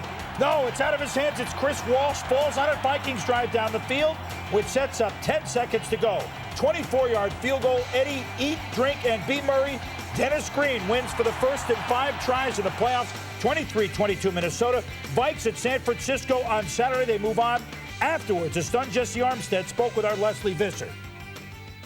It's so unusual to see players on the same team fighting among each other. What happened with your defense? Well, a few guys, had a problem between each other, arguing about what side to go on. Instead of arguing, just grab a man. It don't make no difference who you got to cover. That's the only thing. And, me being the leader, I had to step in between it, and, cut everything down. Well, it's still been a wonderful season. Thank you for stopping by, Jesse. Back to you, Boomer. All right, Leslie, thank you. Great job hanging in by the Vikings because it did not look good. Well, it really didn't look good. And when you look back at that game, you got to say, wow, to the Vikings defense. They're the ones that forced 5 field goals. As an offensive player, I'd love to have 3 touchdowns and 2 field goals. But unfortunately, that didn't happen for the Giants today. But really, you look at Randall Cunningham's game, another. In the first half, he was not very good. In the second half, he came back. And it's that old veteran quarterback perseverance. He's been in the wars, and he knows what's going on, and he hung tough. I wonder if the youngest team in football, the Giants, might have played defense a little differently, up 8 rather than up 9. Late. We'll never know. Oh, boy, you're a Monday morning quarterback, aren't you? You have all the answers, just like all the media. You have all the answers. Saturday afternoon quarterback. Well, we have plenty more coming up when we return here at halftime. It'll be a very happy New Year's for the Greasy family from the Rose Bowl field to the Rose Bowl booth. We'll be back. Web at abcmnf.com. Hope you can be with us on New Year's Day for the Rose Bowl coverage beginning at 4:30 Eastern Time. Well, 25 years ago, the Miami Dolphins authored the NFL's only perfect season, finishing the task behind quarterback Bob Greasy at the L.A. Coliseum. On New Year's Day, across town at the Rose Bowl, his son Brian will attempt to author a perfect season as well for Michigan. And if they can beat Washington State, they could very well win the national championship. Bob will be watching from our broadcast booth. Here's Jimmy Roberts. The son of a famous father who just might like to do the old man one better. You see it all the time, but this scenario has something of an odd twist. Somebody's in there. Big play, Brian Greasy, keeping it alive, getting outside the pocket. Somebody's open, okay, I'm going to give it to him. I know everybody out there is wondering how I can do this. I mean, I love my kid. There ain't no question about that. But my kid knows that I have a job to do also. The truth is that he is up there with sweaty palms, barely being able to hold on to his pieces of paper. Brian Greasy almost passed up playing this season. He could have graduated in June, but his brother convinced him to come back. On the line now, a national title and perhaps something more. Before this season started, I had a couple of things on my kid here. I mean, I'm the only one in this family that had ever been to a Rose Bowl. I'm still the only one that ever won one. We'll take care of that one. It seems like a perfect situation, doesn't it? A perfect season, a chance at a national title with Dad along for the ride, sitting in the best seat in the house. But in fact, it's not exactly perfect because there's something missing. Mom. After a 6-year battle with breast cancer, Judy Greasy died when Brian was just 12. When Judy died and Brian was the only one home, Brian and I think, became much closer and much better friends because we had to. I leaned on him and he leaned on me. Breakfast was their time together. Bob cooked, or as Brian says, he tried to.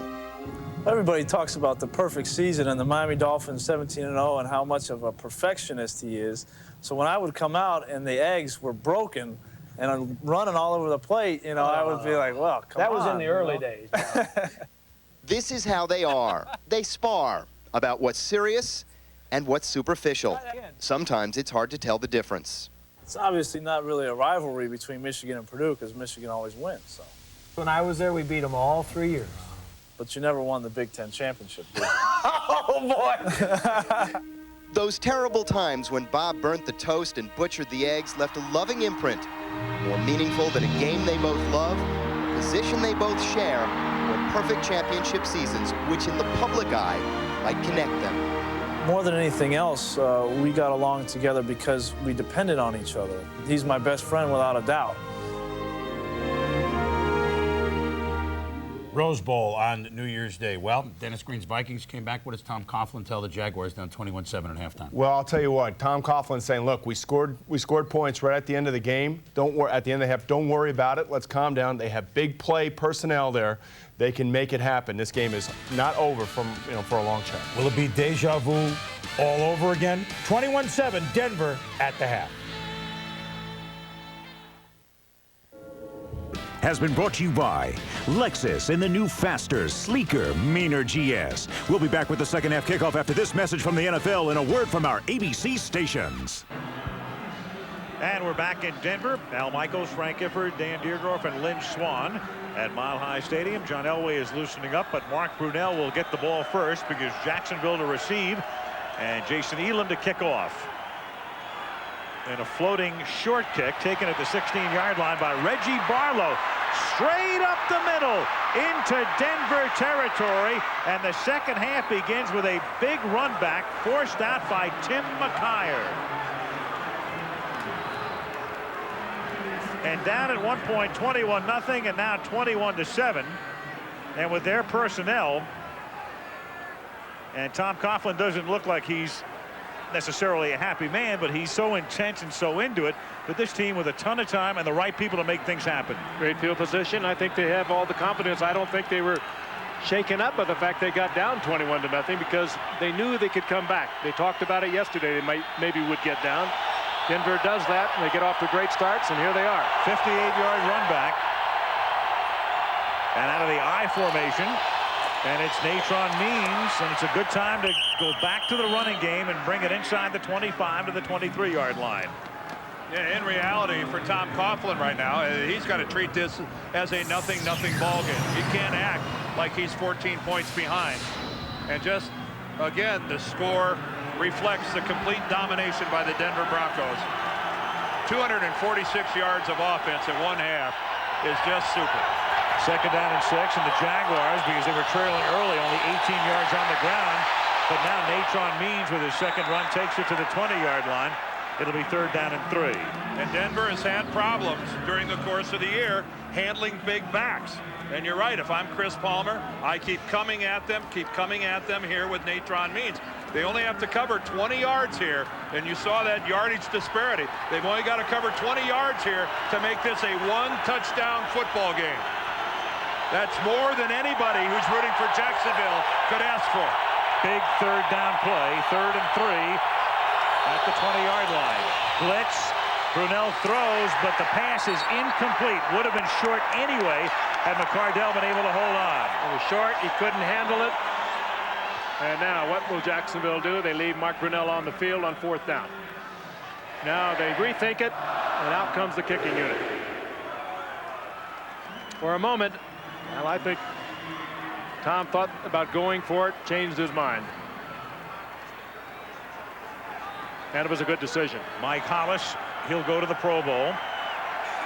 But that's the 2nd time in a row on a key 3rd down play that Jacksonville has come up short. This is a 38-yarder. Hollis kicks it off the upright, and it bangs through. Karam shot from 38. They pick up 3, and the Denver lead is now down to 11.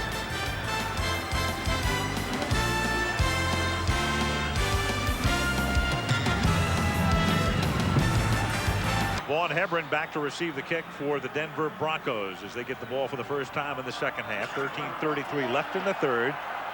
The Broncos leading 21-10. Mike Hollis.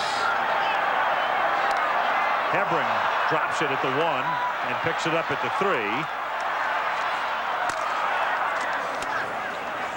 And gets tackled up at the 15-yard line. And let's get an update from Lynn Swan. Lynn.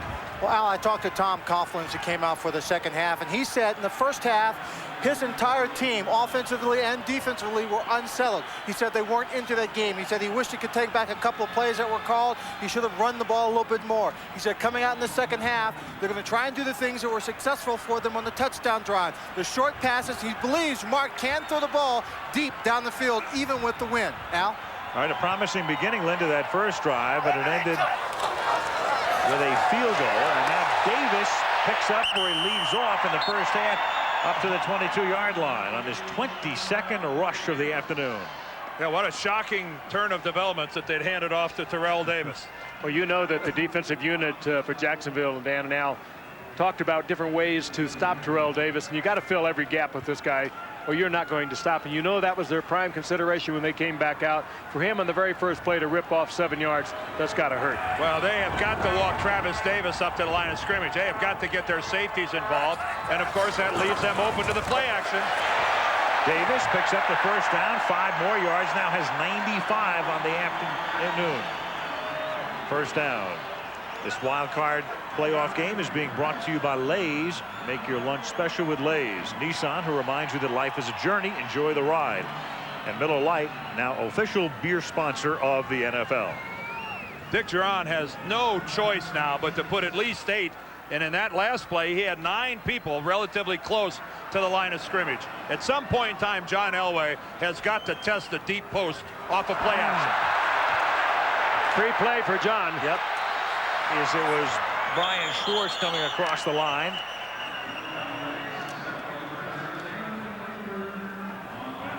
Jacksonville on the blitz, mistimed the count, and they'll get the offsides. Referee Bernie Kukar. Offside on the defense, number 58. That's a 5-yard penalty, still first down. 1st and 5. Now the winner of this game will have to wait until tomorrow's AFC game between New England and Miami is over to know where they are going. Here comes the blitz. Schwartz just mistiming it.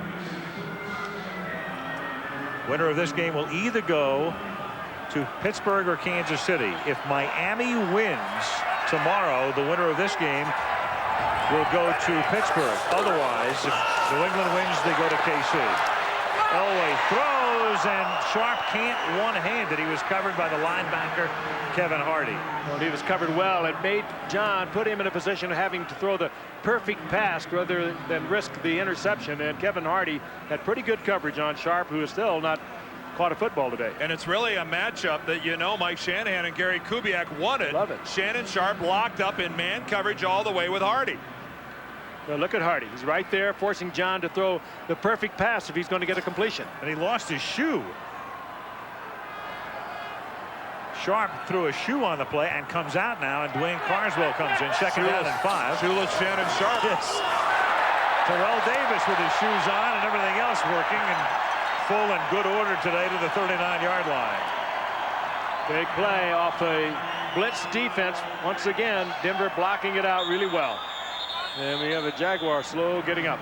Brian Schwartz. Meanwhile, Sammy Winder with 102 yards in a playoff game against New England. That has been the Denver postseason record. And Terrell Davis right now at 102. Tying the mark with 11:21 to go in the third quarter.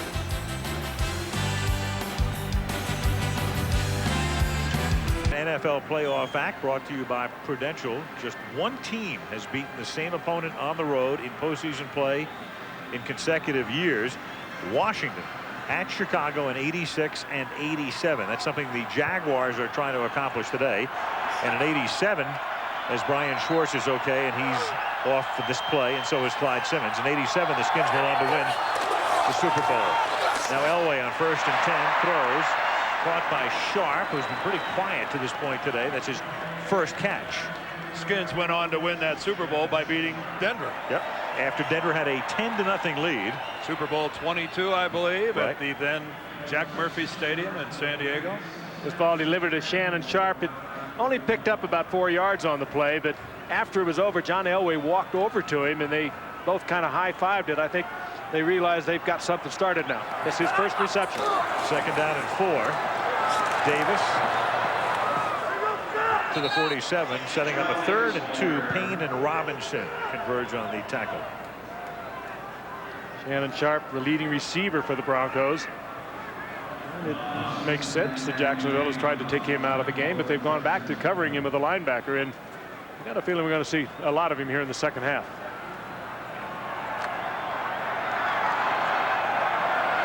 Have to work on his shoe problem. 3rd down and a short 2. Davis juggled it and gets popped back at the line of scrimmage by Brian Schwartz, who was out for a play, comes back in and makes a very big play here. Now, the best tackle of the day for Jacksonville defensively, not only stopping Denver from getting a first down, but making a bit of a statement as well. That was simply a sensational play for a middle linebacker. Watch him scrape. There's his fullback out front, right into the hole. That's his hole. And boy, not often do you see Terrell Davis go backwards after the contact is made. Tom Ruin has it blocked. And not only is it blocked, Travis Davis came up with the ball. An amazing play. I don't think that ball ever touched the ground. I don't think so either. He blocked it and caught it. Unbelievable. Huge play for Jacksonville. I don't think I have ever seen a ball come off the punter's foot and just stick in the midsection of the guy that blocked it. I think you used the operative word, Dan. It just stuck in there. It came right off the foot. That looked like it was a Velcro stuck to Travis Davis's stomach. He's going to come in on the left side. He comes in right up the middle, untouched. And that ball never did touch the ground. Will you look at that? Bounced off his chest, and he caught it. First of all, a complete blow by the Denver punt team, allowing a guy to come up the middle untouched. Rick Dennison has to be out of his mind. Mike Hollis for the point after. Ruin did not have a punt block during the entire regular season. 9:16 left in the third. How about this one? At one point, 21-0. Right now, 21-17.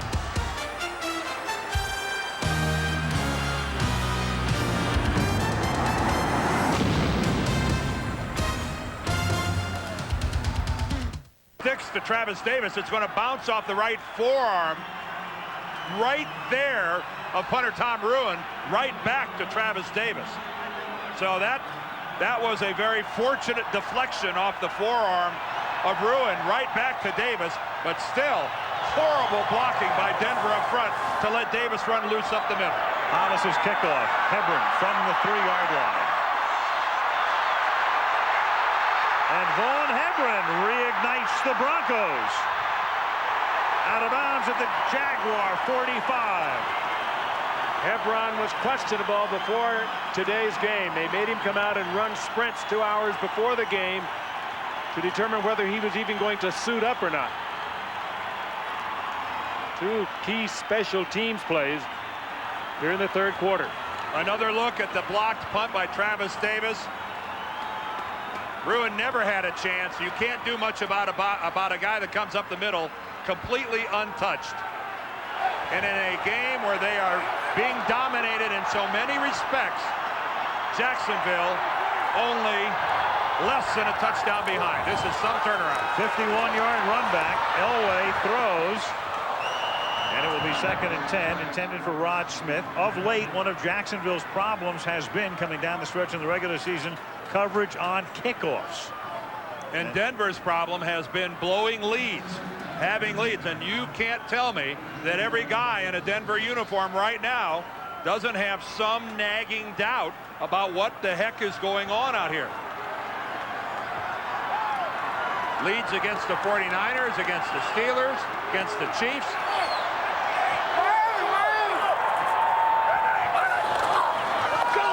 Second and 10. Elway surveys and hits Davis on a swing pass. He's ridden down at the 40-yard line. Tackle made by Robinson. It will set up a 3rd down and 4. One of the reasons that Davis has so many receptions, over 40 on the year, he has good hands. Not only is he a terrific running back, this guy can catch the football. That was a spin around and a fine catch. Ryan Hortz, we saw him earlier go off the field, came back and made a terrific 3rd down stop. He's back on. Perfectly all right. 3rd down 4. 8.5 to go in the 3rd. Elway throws, and that's incomplete, intended for Green. There's the flag, and there comes the flag. Dave Thomas. Thomas celebrating a little too early. Just wait till it's over, Dave. This flag came in from about 20 yards downfield. Anytime there's only one flag thrown, the conference asking everybody else what they saw. It's a hold against Jacksonville, automatic first. Number 41 on the defense. That's a 5-yard penalty and a first down. Well, Dave Thomas had a grip on Willie Green's jersey, even though he had inside help. When you look at it from that angle, that's exactly what the official down the field saw, and no question that he held it. Meanwhile, that Travis Davis block was such a shocking development when you think about it. And if Coughlin did, it probably should have gone for 2 points to make it 21-18. 1st and 10 from the 35. Travis, this is Davis, Terrell Davis, stopped by Travis Davis, but not until he picks up the first down. Yeah, I guess, Al, what he's thinking is what stage of the ball game it is, and maybe that's not as important. You know, when we're still not even halfway through the 3rd quarter. This is what you call your basic north and south. He's not, Terrell Davis not even thinking about veering right or left. But when you look at that chart, it says whether to go for 1 or to go for 2. Certainly when you're down by 5, it's to go for 2. By 4 points, 21 to by 5 at 21-16. Davis takes the ball to the 20-yard line. He's just pounding his own men out of his path. Sometimes when you're the lead blocker, like Howard Griffith is, and a good one of the best around, you take kind of a bruising from your own man.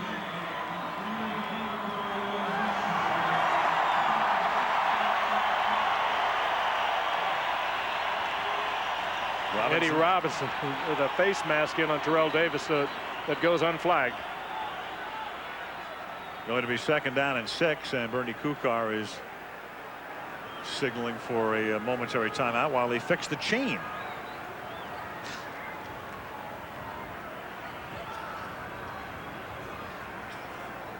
Only as strong as its weakest link. Very important drive for Denver. Dan touched on it a moment ago. They'd have to be wondering a little bit. They've been giving up leads in almost practically every game they have played down the stretch. If they could come right back from a bad break like that blocked punt, put some points up there, they'd get a lot of their confidence back. 2nd down and 6. Griffith. And he has a first down out of bounds at the 12-yard line. Yeah, Terrell Davis has run all over this field. He's caught passes. That time he picked up 2 men and gave John Elway a chance to throw the football. He's some football player. He picked him up, he put him down. He just Picked them both up, though, and dropped them. Watch this now. Watch number 30. To give John Elway a chance. Griffith gets him, misses his man. Or actually, he's the receiver. He was taking a block coming out of the backfield. Terrell Davis made a terrific block. First down. Davis puts his head down. Burrows to the 8-yard line, tackled by Brian Schwartz. Boy, how discouraging this is to a defense. Special teams gotten them back into the ball game, gotten them close, and now Denver has come back out and just taken command once again offensively. Boy, Mark Schlereth, number 69, he can barely make it back to the Broncos huddle. He of the many operated on body parts. He's hobbling. And of the recent disc surgery, 2nd down and 7 from the 9. Look out from the corner. The ball is loose. It was Chris Hudson who jarred the football loose, and Jacksonville has it. Once again, they make the play. Elway fumbles for the 2nd time in the game, and the rookie Ronaldo Wynn, their top draft choice from Notre Dame. And John's still down. John Elway. He's hurt. Oh, he does not see this coming from the blind side. Chris Hudson. A good job of not spearing Elway. Hits him with his chest.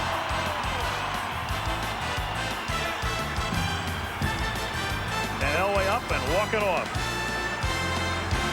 2 quarterback. Meanwhile, Jacksonville at one time down 21-0 has the ball down by 4 from the 20-yard line. There was action along the line, but no flag, and it's caught up at the 32-yard line by Jimmy Smith.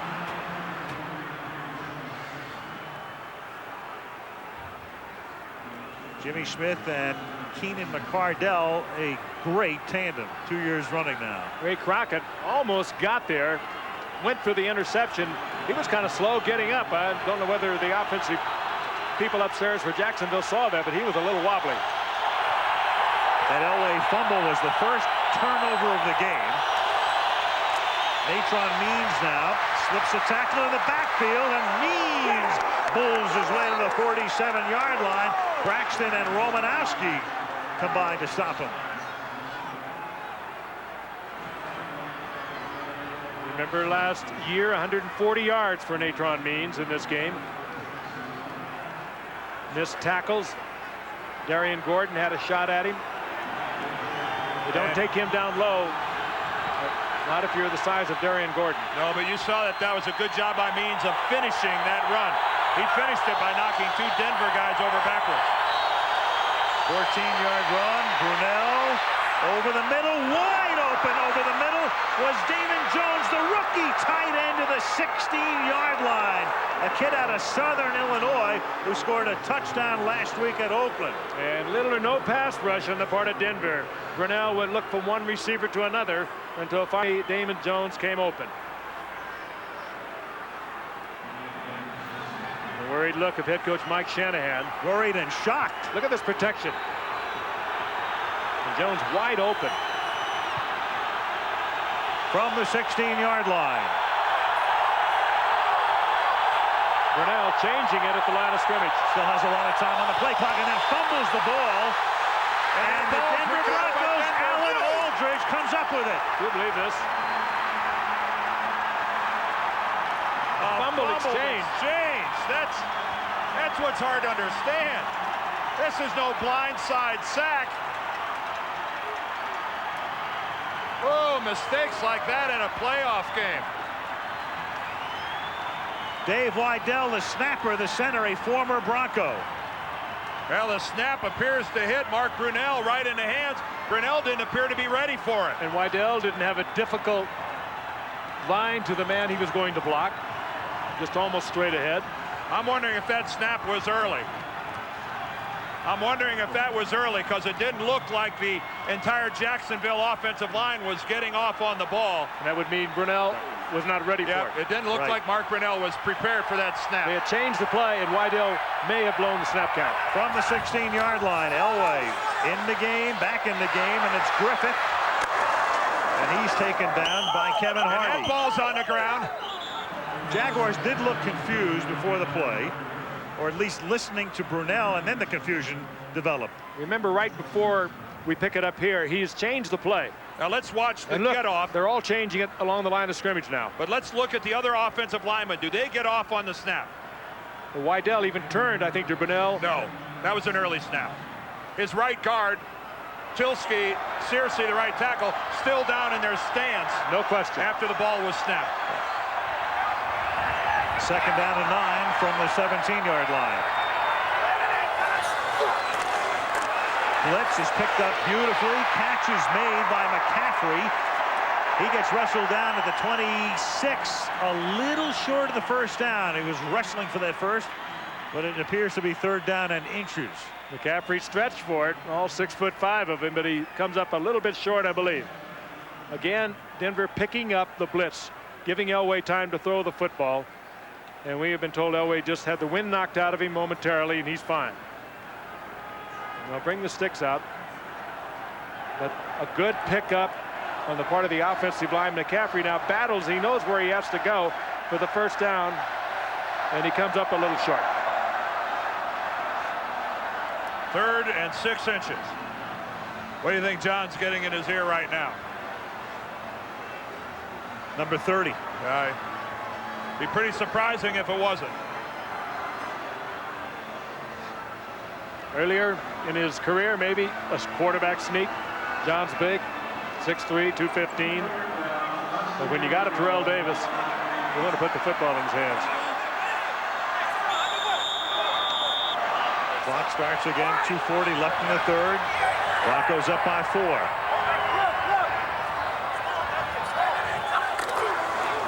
Davis. Out to the 29-yard line to move the chains. See, we could be offensive coordinators. Absolutely. We're all over this thing. Not a problem. Did you see him plant that foot, though? He saw a little bit of a gap. Again, he's 210. He plays like he's 240. Plants with the right foot. Saw a little bit of a gap. There's no way he was not going to get a first down. A 6th-round draft choice in '95. A whole lot of production from a 6th-rounder.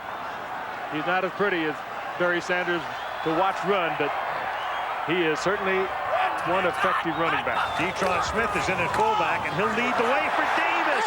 And Davis with a big hole. Terrell Davis off to the races inside the 30. Finally dragged down at the 13-yard line. I take it back. He looks like Barry Sanders. And you know what, Terrell?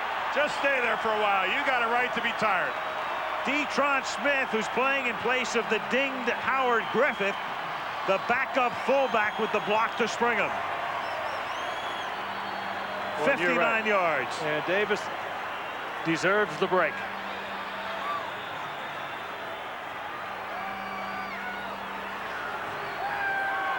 Again, look at the lead block by Smith. The outstanding blocking by his offensive line. Terrell Davis to this point not even touched by anybody on Jacksonville's defense, as they have been doing for the majority of the game. This Bronco offensive line and the lead back, whether it be Detron Smith or Howard Griffith, most of the time has just been outstanding on the running game. That's 31 carries for Terrell Davis. Questionable coming in to some degree, not on the part of the Broncos. They told us he was 100% and they were going to go with him. And we're still in the 3rd quarter, Frank. I know. This is on 31 carries. That last carry, 59 yards, the longest in the postseason history of the Broncos.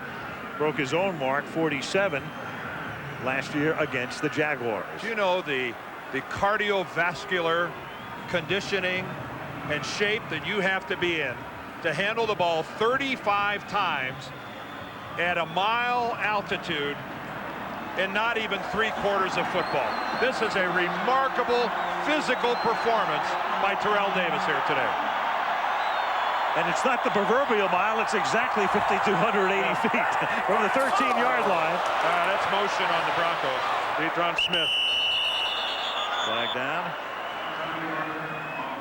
That time Smith obviously blowing the snap count. But it is hard for the average layperson to understand Illegal motion. the kind of shape 42 that a man like Terrell Davis has pounded his body into over the years to be able to do something like this here today. There's a lot more to it than just wanting to do it here today. That's years of work in the weight room and on the treadmill and out on the track paying off. And he hasn't really been able to do that much over the past 12 days either. He was hurt just 12 days ago in our Monday night game. Slightly separated shoulder. What a performance. First down and 15 from the 18-yard line. Derek Lavelle is in the backfield. He gets taken down by Ronaldo Wynn at the 15-yard line. Let's go 30. Second and 12, and Davis is on his way back into the game. And the Broncos are going to have to run a play. The play clock is about 2 seconds ahead of the game clock, so they can't just allow the third quarter to expire. The wind has really quieted, much to the relief of both quarterbacks, I'm sure. On second and 12 from the 15. A little toss and an errant toss, and the Jaguars appear to have covered the football, and they do. Denver doing everything they can do to keep Jacksonville in this game. Dave Thomas recovers it. 2 consecutive possessions, turning the ball over deep in Jacksonville territory. And it's the first time I've seen this on part of Denver. It's a little bit of a screen. They bring in Willie Green. He's part of it. They flip the lateral out to Terrell Davis. John Elway's fault there. That was behind him over his shoulder. And Jacksonville has it back. Here is I guess the bad pitch by John Elway over the right shoulder of Terrell Davis. We've been spending the last couple minutes trying to figure out what that play was going to be, and we can't come up with it. 1 second left in the quarter, and Brunell slips and goes down, and it's a gift sack for Ma'a Tanuvasa. And that's the way the third quarter will end, in a wild one in Denver, where the Broncos at 1 point led 21-17. Pat Bowlen and Wayne Weaver. What an afternoon. 15 minutes left in regulation. And back we come to Denver after this from our ABC stations.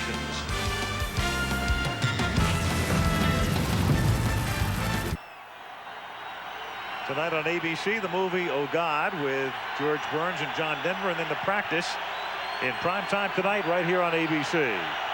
We start the fourth quarter. Al Michaels, Frank Gifford, Dan Deeroff, Lynn Swan. It is second down and 18 for the Jaguars, and Brunell throws, and that's incomplete, intended for Keenan McCardell. Delayed blitz on the part of Denver, and it hurried Brunell. John Mobley. There's a heck of a job by Natron Means coming back and picking up Mobley. He kept Brunell from taking the hit.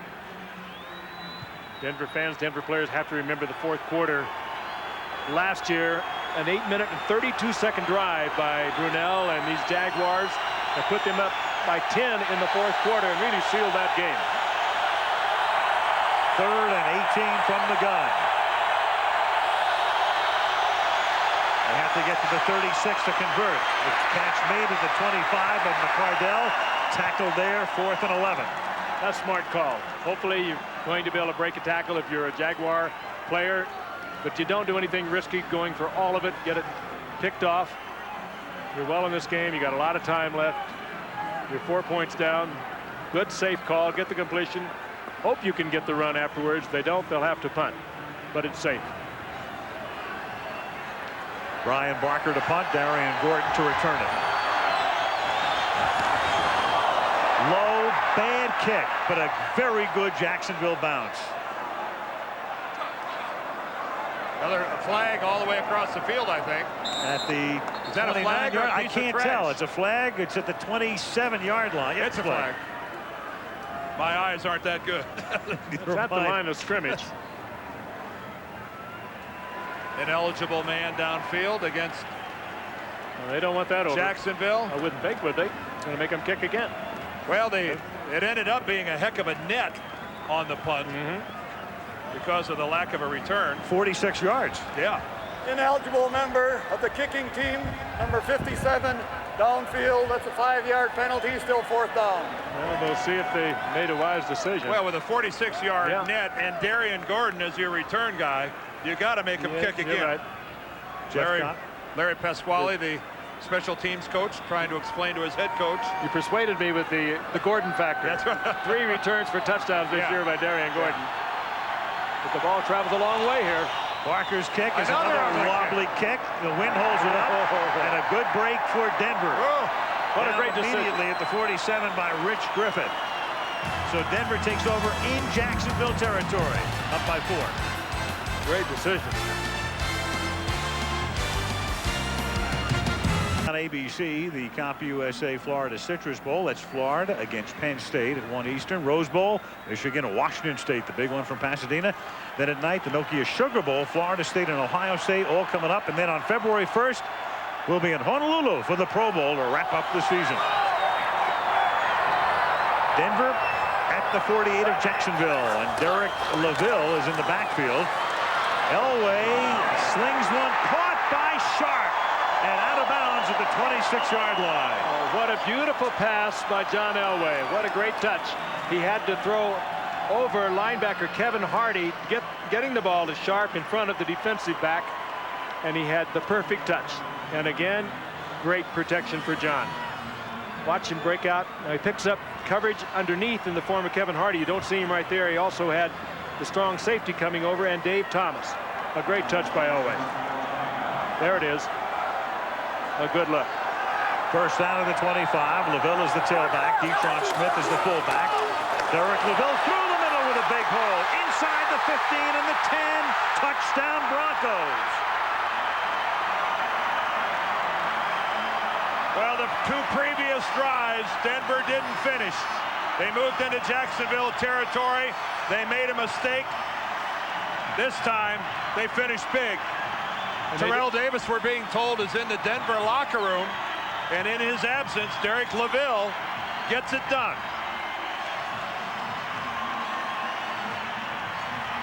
That Denver offensive line just firing off. And a good move by LaVelle there. And then a sprint to the outside, getting away from Dave Thomas. And Denver goes up by more. Elam for the point after. That was just another excellent example of tremendous work up front by the Broncos. And Pat Bowlen, the owner of the franchise, couldn't be happier. Denver by 11.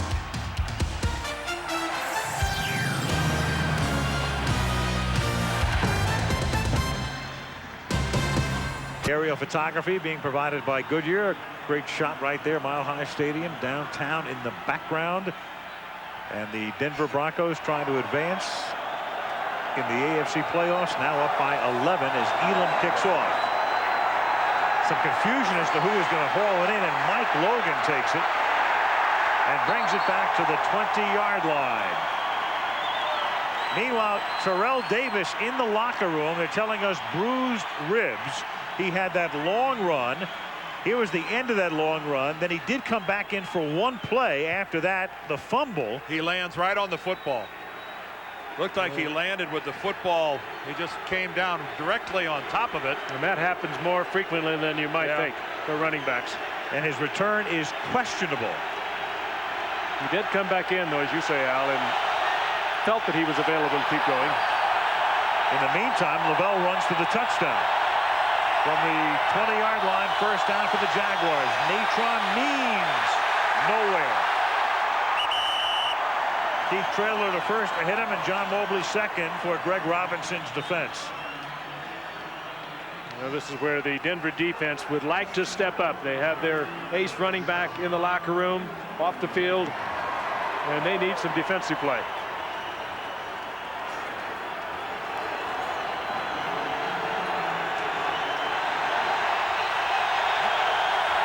Second and 10 from the Jaguar 20.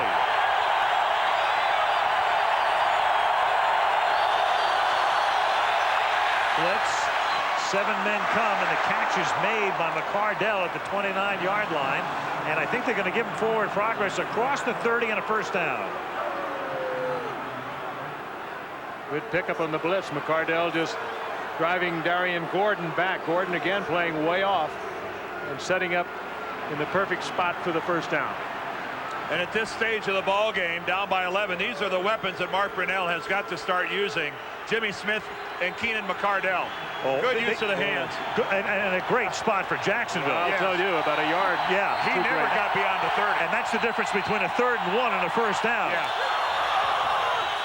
Fake the end around. Brunell is going to take off, then throw, and too high. Jimmy Smith working the sideline. 2nd and 10.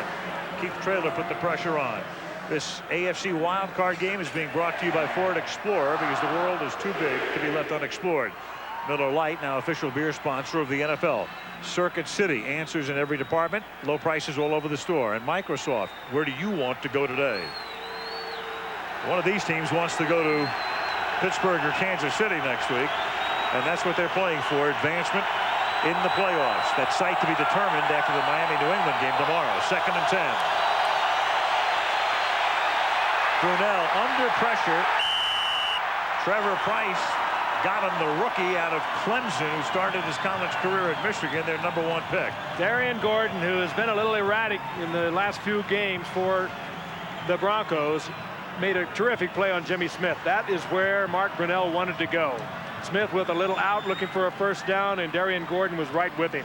Took Smith out of the play. Brunell had to run the ball. 3rd down 10. Earlier today, the Vikings overcame a 16-point giant lead and won the game at the Meadowlands. Jacksonville in this one attempting to overcome a 21-point deficit at one point. And on 3rd down, the catch is made, and a flag is thrown. Romanowski popped Brunell, and that's going to cost Denver the opportunity to get the ball back, because the catch was made 6 yards shy of the first down. Bill Romanowski comes right up the middle. I don't think he's even touched on his blitz. Personal fall. Number 53 on the defense, roughing the passer. Blow to the head. He grabs him by the helmet more than a blow to the head as he goes by, but you can't do that. And Romanowski demonstrating for the official there was nothing wrong with that play. It wasn't a blow to the head as much as it was Romanowski in the air when he came down with his hand on the back of the shoulder pad, but once he had him by the head, drove him down. You know, I've seen a lot of those that didn't get called. Here's Means, and that was a huge call, because otherwise it would have been 4th down and 6. We've seen quarterbacks take bigger hits than that don't get called for roughing the quarterback. Granted, there was contact between Romanowski's hand and Brunell's helmet. You can't argue that. How much contact was there? Well, depending whether you're rooting for Denver or Jacksonville, you can argue that a lot. 2nd down and 4.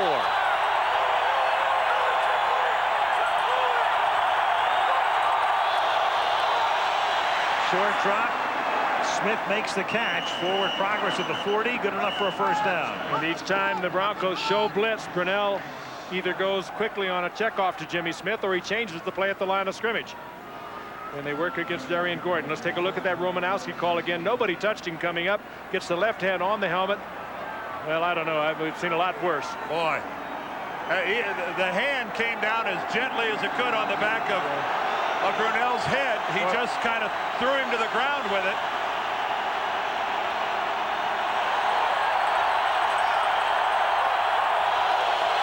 From the 39, Brunell going deep.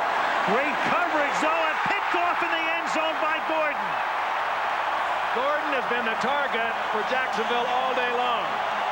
He's had some bad games recently, particularly going back to the Pittsburgh game when Yancey Thigpen ate him alive. They've gone to him many times on the blitz. Here today, they tried to go on a deep pattern, and Darian Gordon picks it off. Blanketed McCardell, and Denver gets the ball back, leading by 11.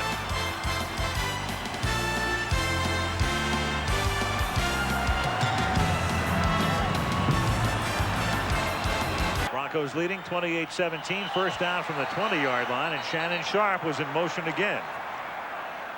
Shannon Sharp having a rough go of it here today, getting the snap count down. Number 84 on the offense. That's a 5-yard penalty and still first down. Third call against Sharp. Started off the game with one, tossed one in the middle, and now comes up with another one in the fourth quarter. Skipped a quarter somewhere along the way. First and 15 from the 15. Derek Lavelle. And Lavelle, number 3 on the depth chart. Looks like an old pro. All the way to the 32-yard line. Well, when you see it happen with Terrell Davis, and you see it happen with both Derek Lavelle, the one conclusion you can draw is that the Denver offensive line is kicking the you-know-what out of Jacksonville up front. They are manhandling the Jaguars. And their defense, Jacksonville, is playing like the 24th defense against the run of the National Football League. They are just getting blown out up front. This is as good a performance as I've seen in a while by an offensive line and the lead blockers for the Denver Broncos. First 10 at the 41. Lavelle again. So a Terrell Davis bruised ribs back in the locker room. Vaughn Hebron, who had a hamstring pull in his practice this week, limited today to returning kicks. Derek Lavelle comes out of the bullpen, and in the meantime, Terrell Davis has emerged, and there he is back on the bench. Well, I think the Denver offense would like to look over and say, don't worry about it. We've got this under control. For those of you at home keeping score, Tony Jones, Brian Habib, Tom Nalen, Mark Schlereth, and Gary Zimmerman, and lead blocker Howard Griffith or Detron Smith. They are getting it done, folks. Second and 7. Now Hebron comes into the game as the tailback takes the handoff, and Hebron takes it to the 32, and that's close to a first down, a little bit short.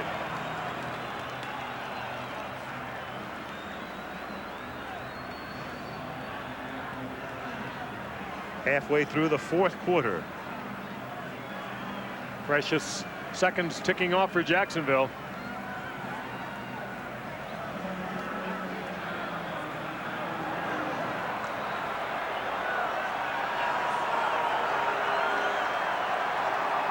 Third down and 1.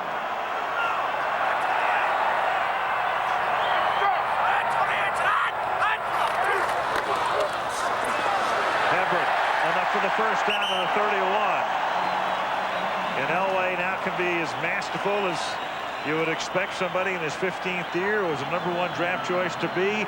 Move the ball, chew up the clock. Take the play clock down to 1 or 2 on every play. And Dick Geron, the defensive coordinator of Jacksonville, has got to be running out of things to do. He's calling run blitzes. He's loading the line of scrimmage. He's walking up his safeties. And none of it is having much of an effect in stopping Denver's running game. They're just being overpowered right at the line of scrimmage, Dan. You've touched on it, and it really is showing here in the fourth quarter. 270 yards on the ground, almost 7 yards a carry. Play clock went all the way down to 1, and Lavelle takes it to the 25 for a gain of 5. Davis looks at this. He wants back in there. I'm trying to think of the last time I covered a football game where a team had 270 yards rushing. And counting. College. 276 now. I certainly can't recall it. Oklahoma and Nebraska. And to think that it's seriously, Frank, and to think it's happening in a playoff game. These members of the Denver offense, if they go on and win this game, they'll remember this for the rest of their lives. Second and 4. Lavelle has 84 yards on the ground and 6 carries. Derek again spins his way to the 20, and that's probably close enough to be measured. And if he doesn't lose his footing, who knows where Lavelle ends up.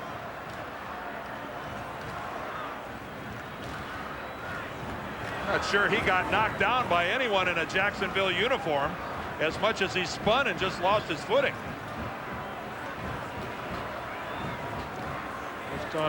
We touched on it earlier about Derek Lavelle as we check out the measurement. Favorite of Mike Shanahan's when they were at San Francisco together. You know, I just had one game come to mind. It was a Super Bowl we covered. A guy named Timmy Smith ran for over 200 yards, and it was against the Denver Broncos on a day when Doug Williams went wild. That's exactly right. Williams was the MVP, and everybody forgets that Timmy Smith had, what, 206, 204? I want to say 202, but we'll get it in a second. 204. 204. Split the difference.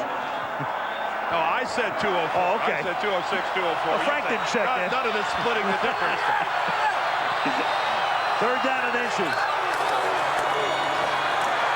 Lavelle. And if he got to the 20-yard line, he's got it. And you can see where they're going to come in and mark it. That's going to be enough for a first down. Inside the 20. The clock will continue to tick. The game clock right now is frozen at 5:37.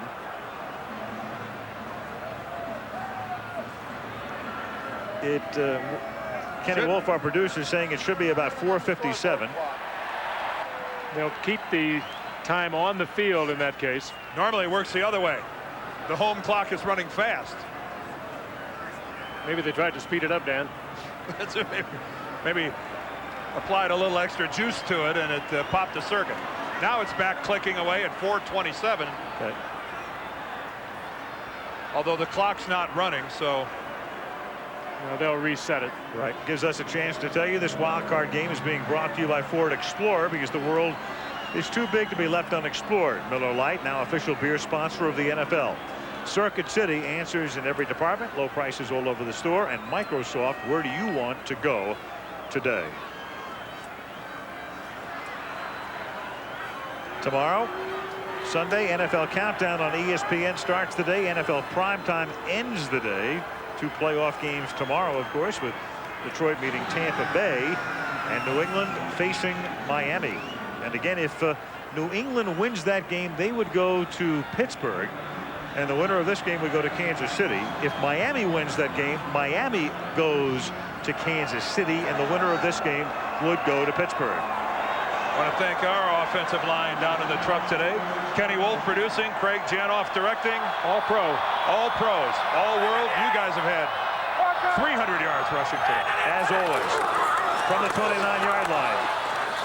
Derek Lavelle for a couple. Clock is now official again, 4:40 and counting down.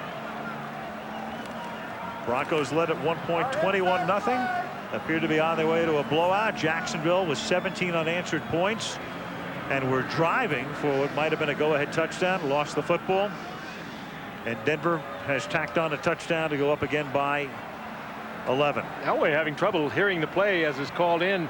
He ran over to the sidelines. Mike Shanahan came out and waved to him. Don't forget right there at that address, NFL.com. All the action around the National Football League available on your computer. Derek Lavelle takes it inside the 15 to the 14-yard line.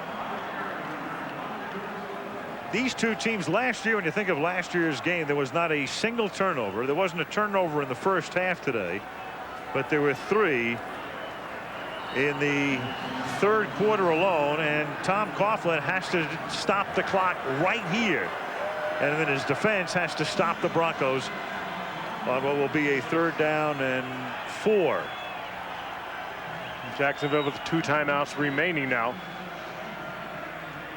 Of course, Denver in a position for a Jason Elam field goal that would move them up to 31.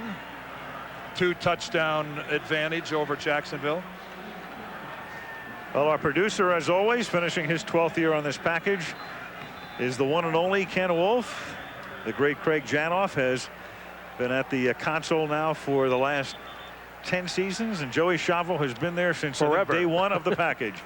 As our technical director, Big Ben Harvey, our associate producer, Jaime Bravo, our associate director, and this gang, we travel around beginning at the end of July in Canton, Ohio, and wrapping up here and in Hawaii. Chris Pfeiffer and Bill Boland, the assistants to the producer. Steve Hurd, our director of information. Kim Bauer up in the booth with George Hill handling our stats, and Malibu Kelly Hayes, our spotter. 3rd down and 4 from the 14. A flag is thrown, and as Lavelle. It looked like Jacksonville, and that would be a first down. Lavelle would have either been way. short. Chris Hudson came across the line. That would give Denver a first down if it is indeed on Jacksonville. He was well across the ball. It is. Yeah. That's a killer. That's a killer. They had just taken a timeout. And there's our gang. Malibu. Kelly Hayes, as always. Our sideline coordinators are John Bassoni and Bill Monahan. And all of the gang in the booth, in the truck, on the field. Great work, folks. All season. Drew's been here for about 25 years. At least. At least. Drew goes back to black and white. Goes back to radio. Marconi. Macaroni. First down Denver from the 9-yard line as Lavelle takes it into the end zone. What an exclamation point on Denver's running game today. Well, great job by Lavelle, but that offensive line, that's awesome. Makes it a pleasure to run behind. I know folks in Jacksonville are saying, why did it happen? Why did it have to happen to us? But this is as punishing a running game as the NFL has seen in a single game in a long time. This was something. As an offensive lineman, I got to tell you something.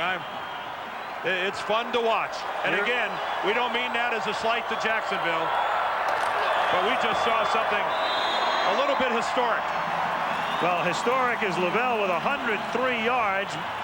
Davis had already picked up 184, and the Broncos on the ground 295 yards and 4 rushing touchdowns. And the only reason they didn't go over 300 is at the goal line caught Derek Lavelle. Well, this was the 24th defense of the league coming in against the rush, Jacksonville. They lost key members of this team to injuries. John Yurkovich, who started a tackle a year ago.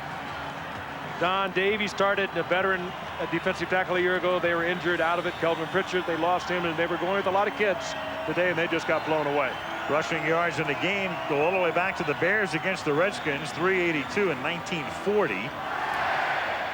Most recent was the Buffalo against Miami game back in '95. But you make a good point, Frank. A lot of youth in the middle of the Jacksonville defense for most of the season. A couple of rookies with Payne and Wynn and Schwartz at the middle linebacker, just a third-year guy, but again, a guy coming back from surgery. But still, everybody, I'm sure, expected them to be a little more stout against the run than what we saw today. And maybe Denver playing back to where they began this season. They were shaky through the last 4 games of their schedule. I think Denver played with a little passion today. What do you think? Maybe that's what they needed. It's been this has been welling up for 51 weeks. But I'll tell you, though, there was about a 15-minute period when it was about as scary as it's ever gotten around here.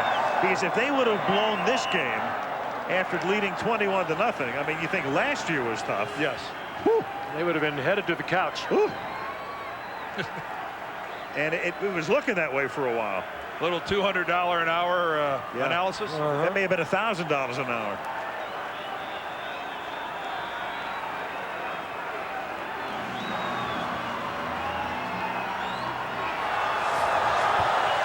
Bouncing ball by Elam, and it's taken by Ty Halleck, and he's out of bounds at the 36-yard line.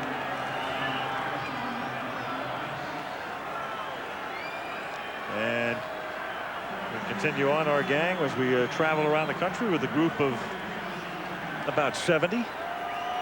Lance Knapp, who's up in the booth with us here, along with Barry, the gang. Fascinating how they all come together. Kurt Gowdy producing in New York, our halftime. And how they all come together week after week from all different parts of the country, and the incredible caring that each and every one of them have about what we put on the air. We're just proud to be a part of it. Jacksonville trailing by 18 as that's tipped and incomplete. Tipped by Darian Gordon coming on a corner blitz. Gordon, who made that big interception. And remember, he tipped one on a corner blitz earlier in the ball game.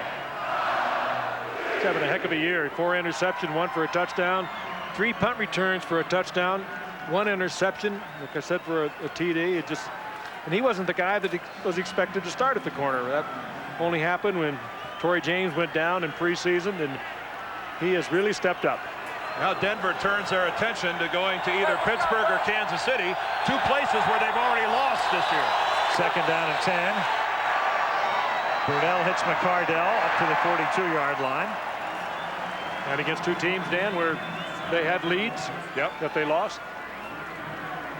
Of course, Kansas City, their rival in the AFC West.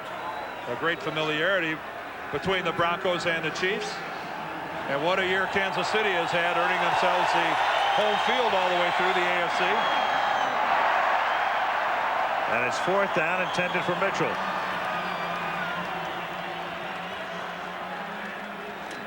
And the Jaguars will have to go for it.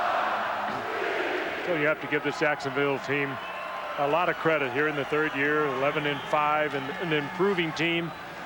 Injuries hurt them this year, particularly on defense. We've already delineated that. They have done a terrific job. 4th and 5 with 3:03 to go. Whoa. Make it 4th and 10. 8 for, well, let's see, it would have been 4th and 6 to begin with. 4th and 11 coming up. Number 87 on the offense, moving prior to the ball being snapped. 5-yard penalty, still 4th down. When Denver goes to either Kansas City or Pittsburgh, how about the playoff experience at the quarterback position? You're going to have John Elway making his 16th playoff start against either Cordell Stewart or Elvis Gerbeck, two guys that don't have a lot of experience in the playoffs.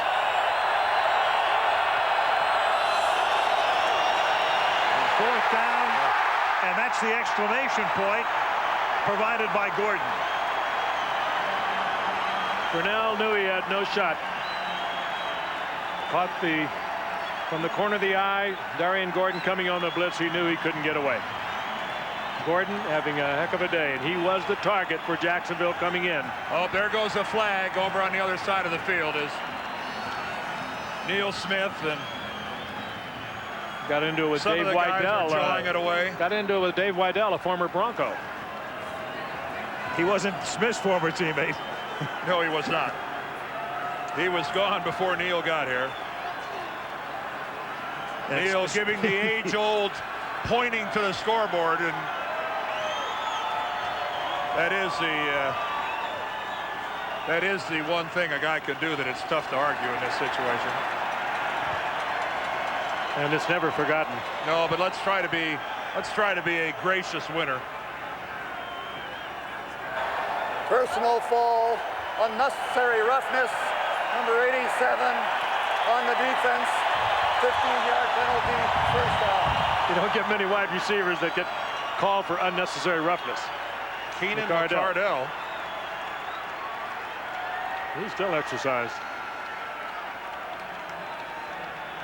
I think he's... You better be careful. He'll be getting the wallet out big time. Well, Jacksonville isn't going anywhere as far as regressing as a franchise. This game goes out the window. They have shown with their steady progression they're going to be good for a long time. 1st and 10 in Hebron, and now they have picked up their 300 yards as a team. And it's funny how it's worked out for the expansion teams, because Carolina went for the veterans early and they were better early. Yep. They both got to their respective championship games last year, but they intersected along the way. And while Jacksonville is going up, the Panthers are now on the slide. They took a big step backwards this year. They lost their general manager, Bill Polian, went to Indianapolis. And Jacksonville is just going to get better, and listen to the hand for John Elway. He comes out. Mike Shanahan wanted him to come out to let him get the big hand. At the 10-yard line, into the game comes Bubby Brister. And Pat Boland's down on the field, and Pat, who's watched this team for years and years, is the owner of the team, get to those 3 Super Bowls and come up short. Thinking right now, 2 more, and we're back again. 2 minutes, the crowd chanting Elway, Elway. It's been John's day and Denver's. To go, and we wind down in Denver, where the Denver Broncos have picked up 301 yards on the ground today. Interesting point Dan just brought up. If the Broncos have 301 yards rushing, which is truly remarkable, if they decide to kneel down, run this clock out, they could fall back behind that. Lovey Brister. They're keeping it going forward. And this is Hebron, and he is stopped at the 6-yard line, a little short of the first down. 4th down upcoming. With Lavelle and Davis each rushing for over 100 yards. The last time that happened in a postseason game was 1976. Minnesota Vikings, Chuck Foreman and Brent McClanahan. Ooh, baby. Each into triple figures. I might have guessed on a few running back combinations Yes. before I stumbled over those two. Well, I'll tell you what, 21 years from now, you might have guessed on a few before you get Terrell Davis and Derek Lavelle. I might have gone Salka and Mercury Morris or somebody like that, but McClanahan and Foreman. Yep. 4th and 1. Hebron into the end zone.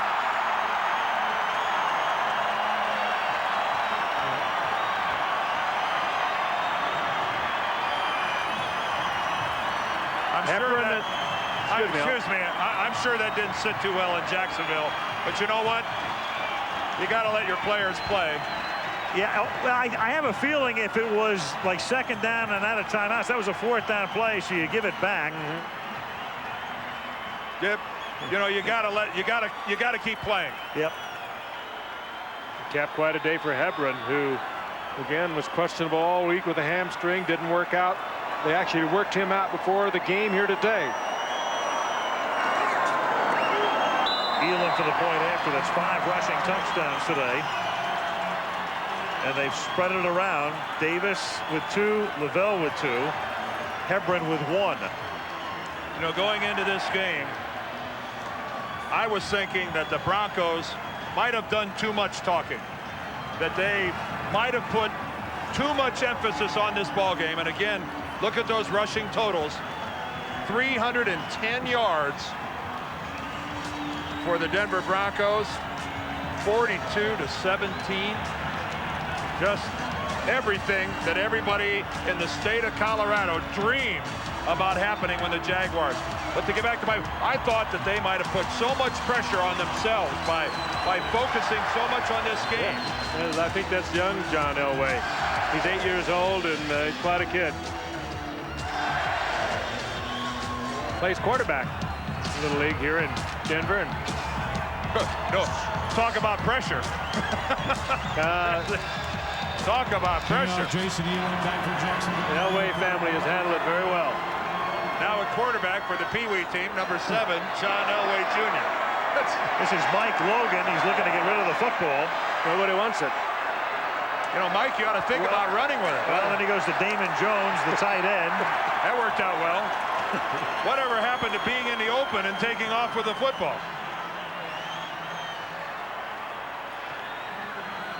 Young Mr. Elway out to get the... You see that? He gave the mile-high salute. His name is Jack. That's Jack Elway. Named for John's father, Jack. His grandpa. Great football coach for many years. How did he get that job? He must know somebody. And his own personal dresser. That's not bad. Cody doesn't do that well. Grandpa Jack is now the director of pro scouting for the Broncos, so it's a real family affair. Director of pro scouting, the quarterback, and the, what do you call him, the T-boy? That's incomplete. Among the duties of the young Elway boy is to go out and retrieve the kicking tee. Hey, think he just gets in here for nothing? Yeah. It's got to work. Got to work, absolutely. And we've gone off so much on Terrell Davis in the running game. We can also tell you that John Elway, not bad. 16 of 24, 223 yards and a touchdown.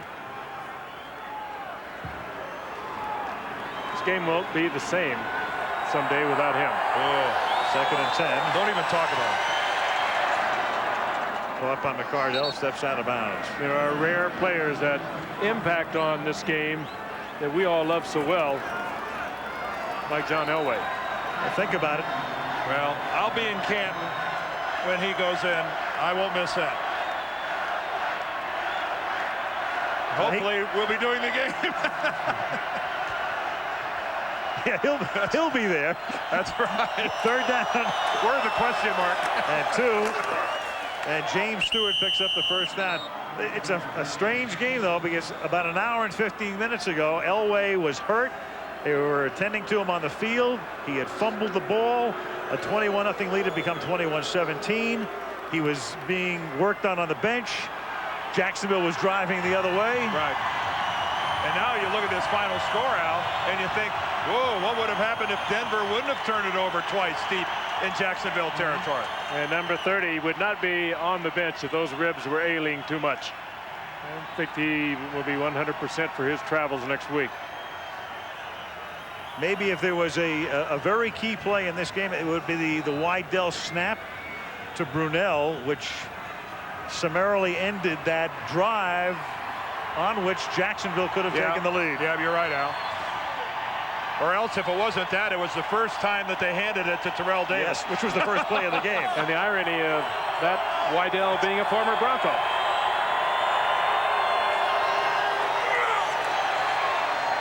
Stewart drops it. Yeah, you make a good point about that, Al, because they benefited from Denver's mistake. They'd marched all the way down into Denver's territory, and it really had a lot of offensive momentum at the time. And Elway's being looked at on the bench. And God knows what happens if you ever squander a 21-0 lead at home. Well, especially when home is Mile High Stadium. Yes. That would take a lot of couches, wouldn't it?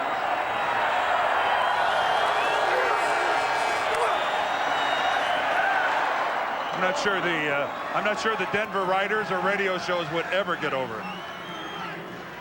That would be tough. Barely got over last year.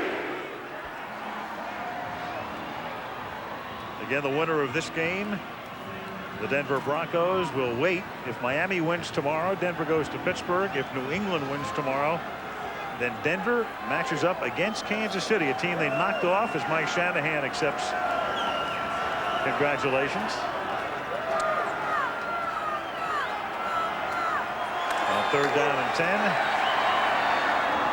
You know, interestingly, when we asked Mike Shanahan yesterday about, do you have a sense of whether John Elway's coming back next year, Mike said not only next year, I would suspect that John will play into the foreseeable future for several years. And you know, you'd want to see some erosion of skill before you want to talk about a guy retiring, and I've not seen that erosion yet. And this is a very quarterback-friendly offense that Mike Shanahan has brought to Denver. Hey, John can play till he's 50 if they keep rushing for 300 yards. Burnell hits McCardell. Taken down at the 31-yard line.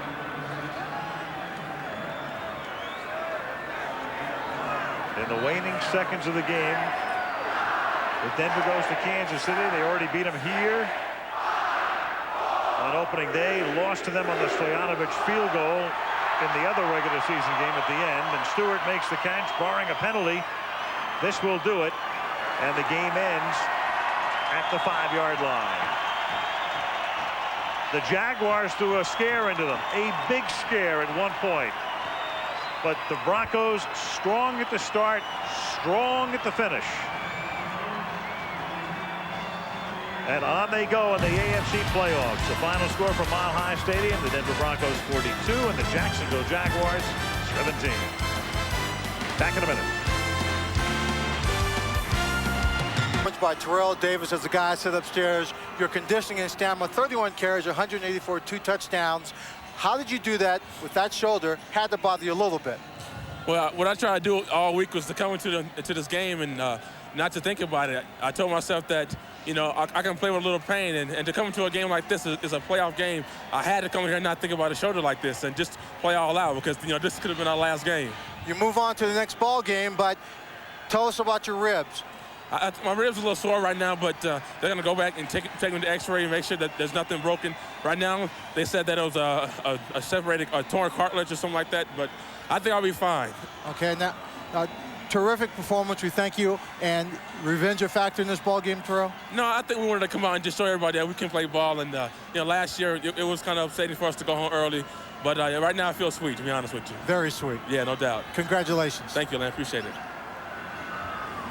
All right, Lynn. Well, earlier today at the Meadowlands, Minnesota stunned the Giants 23-22 to advance. They'll meet San Francisco next week. Here, Denver beats Jacksonville 42-17 to advance. Al Michaels, Frank Gifford, Dan Deerdorf, and Lynn Swan saying so long from Denver.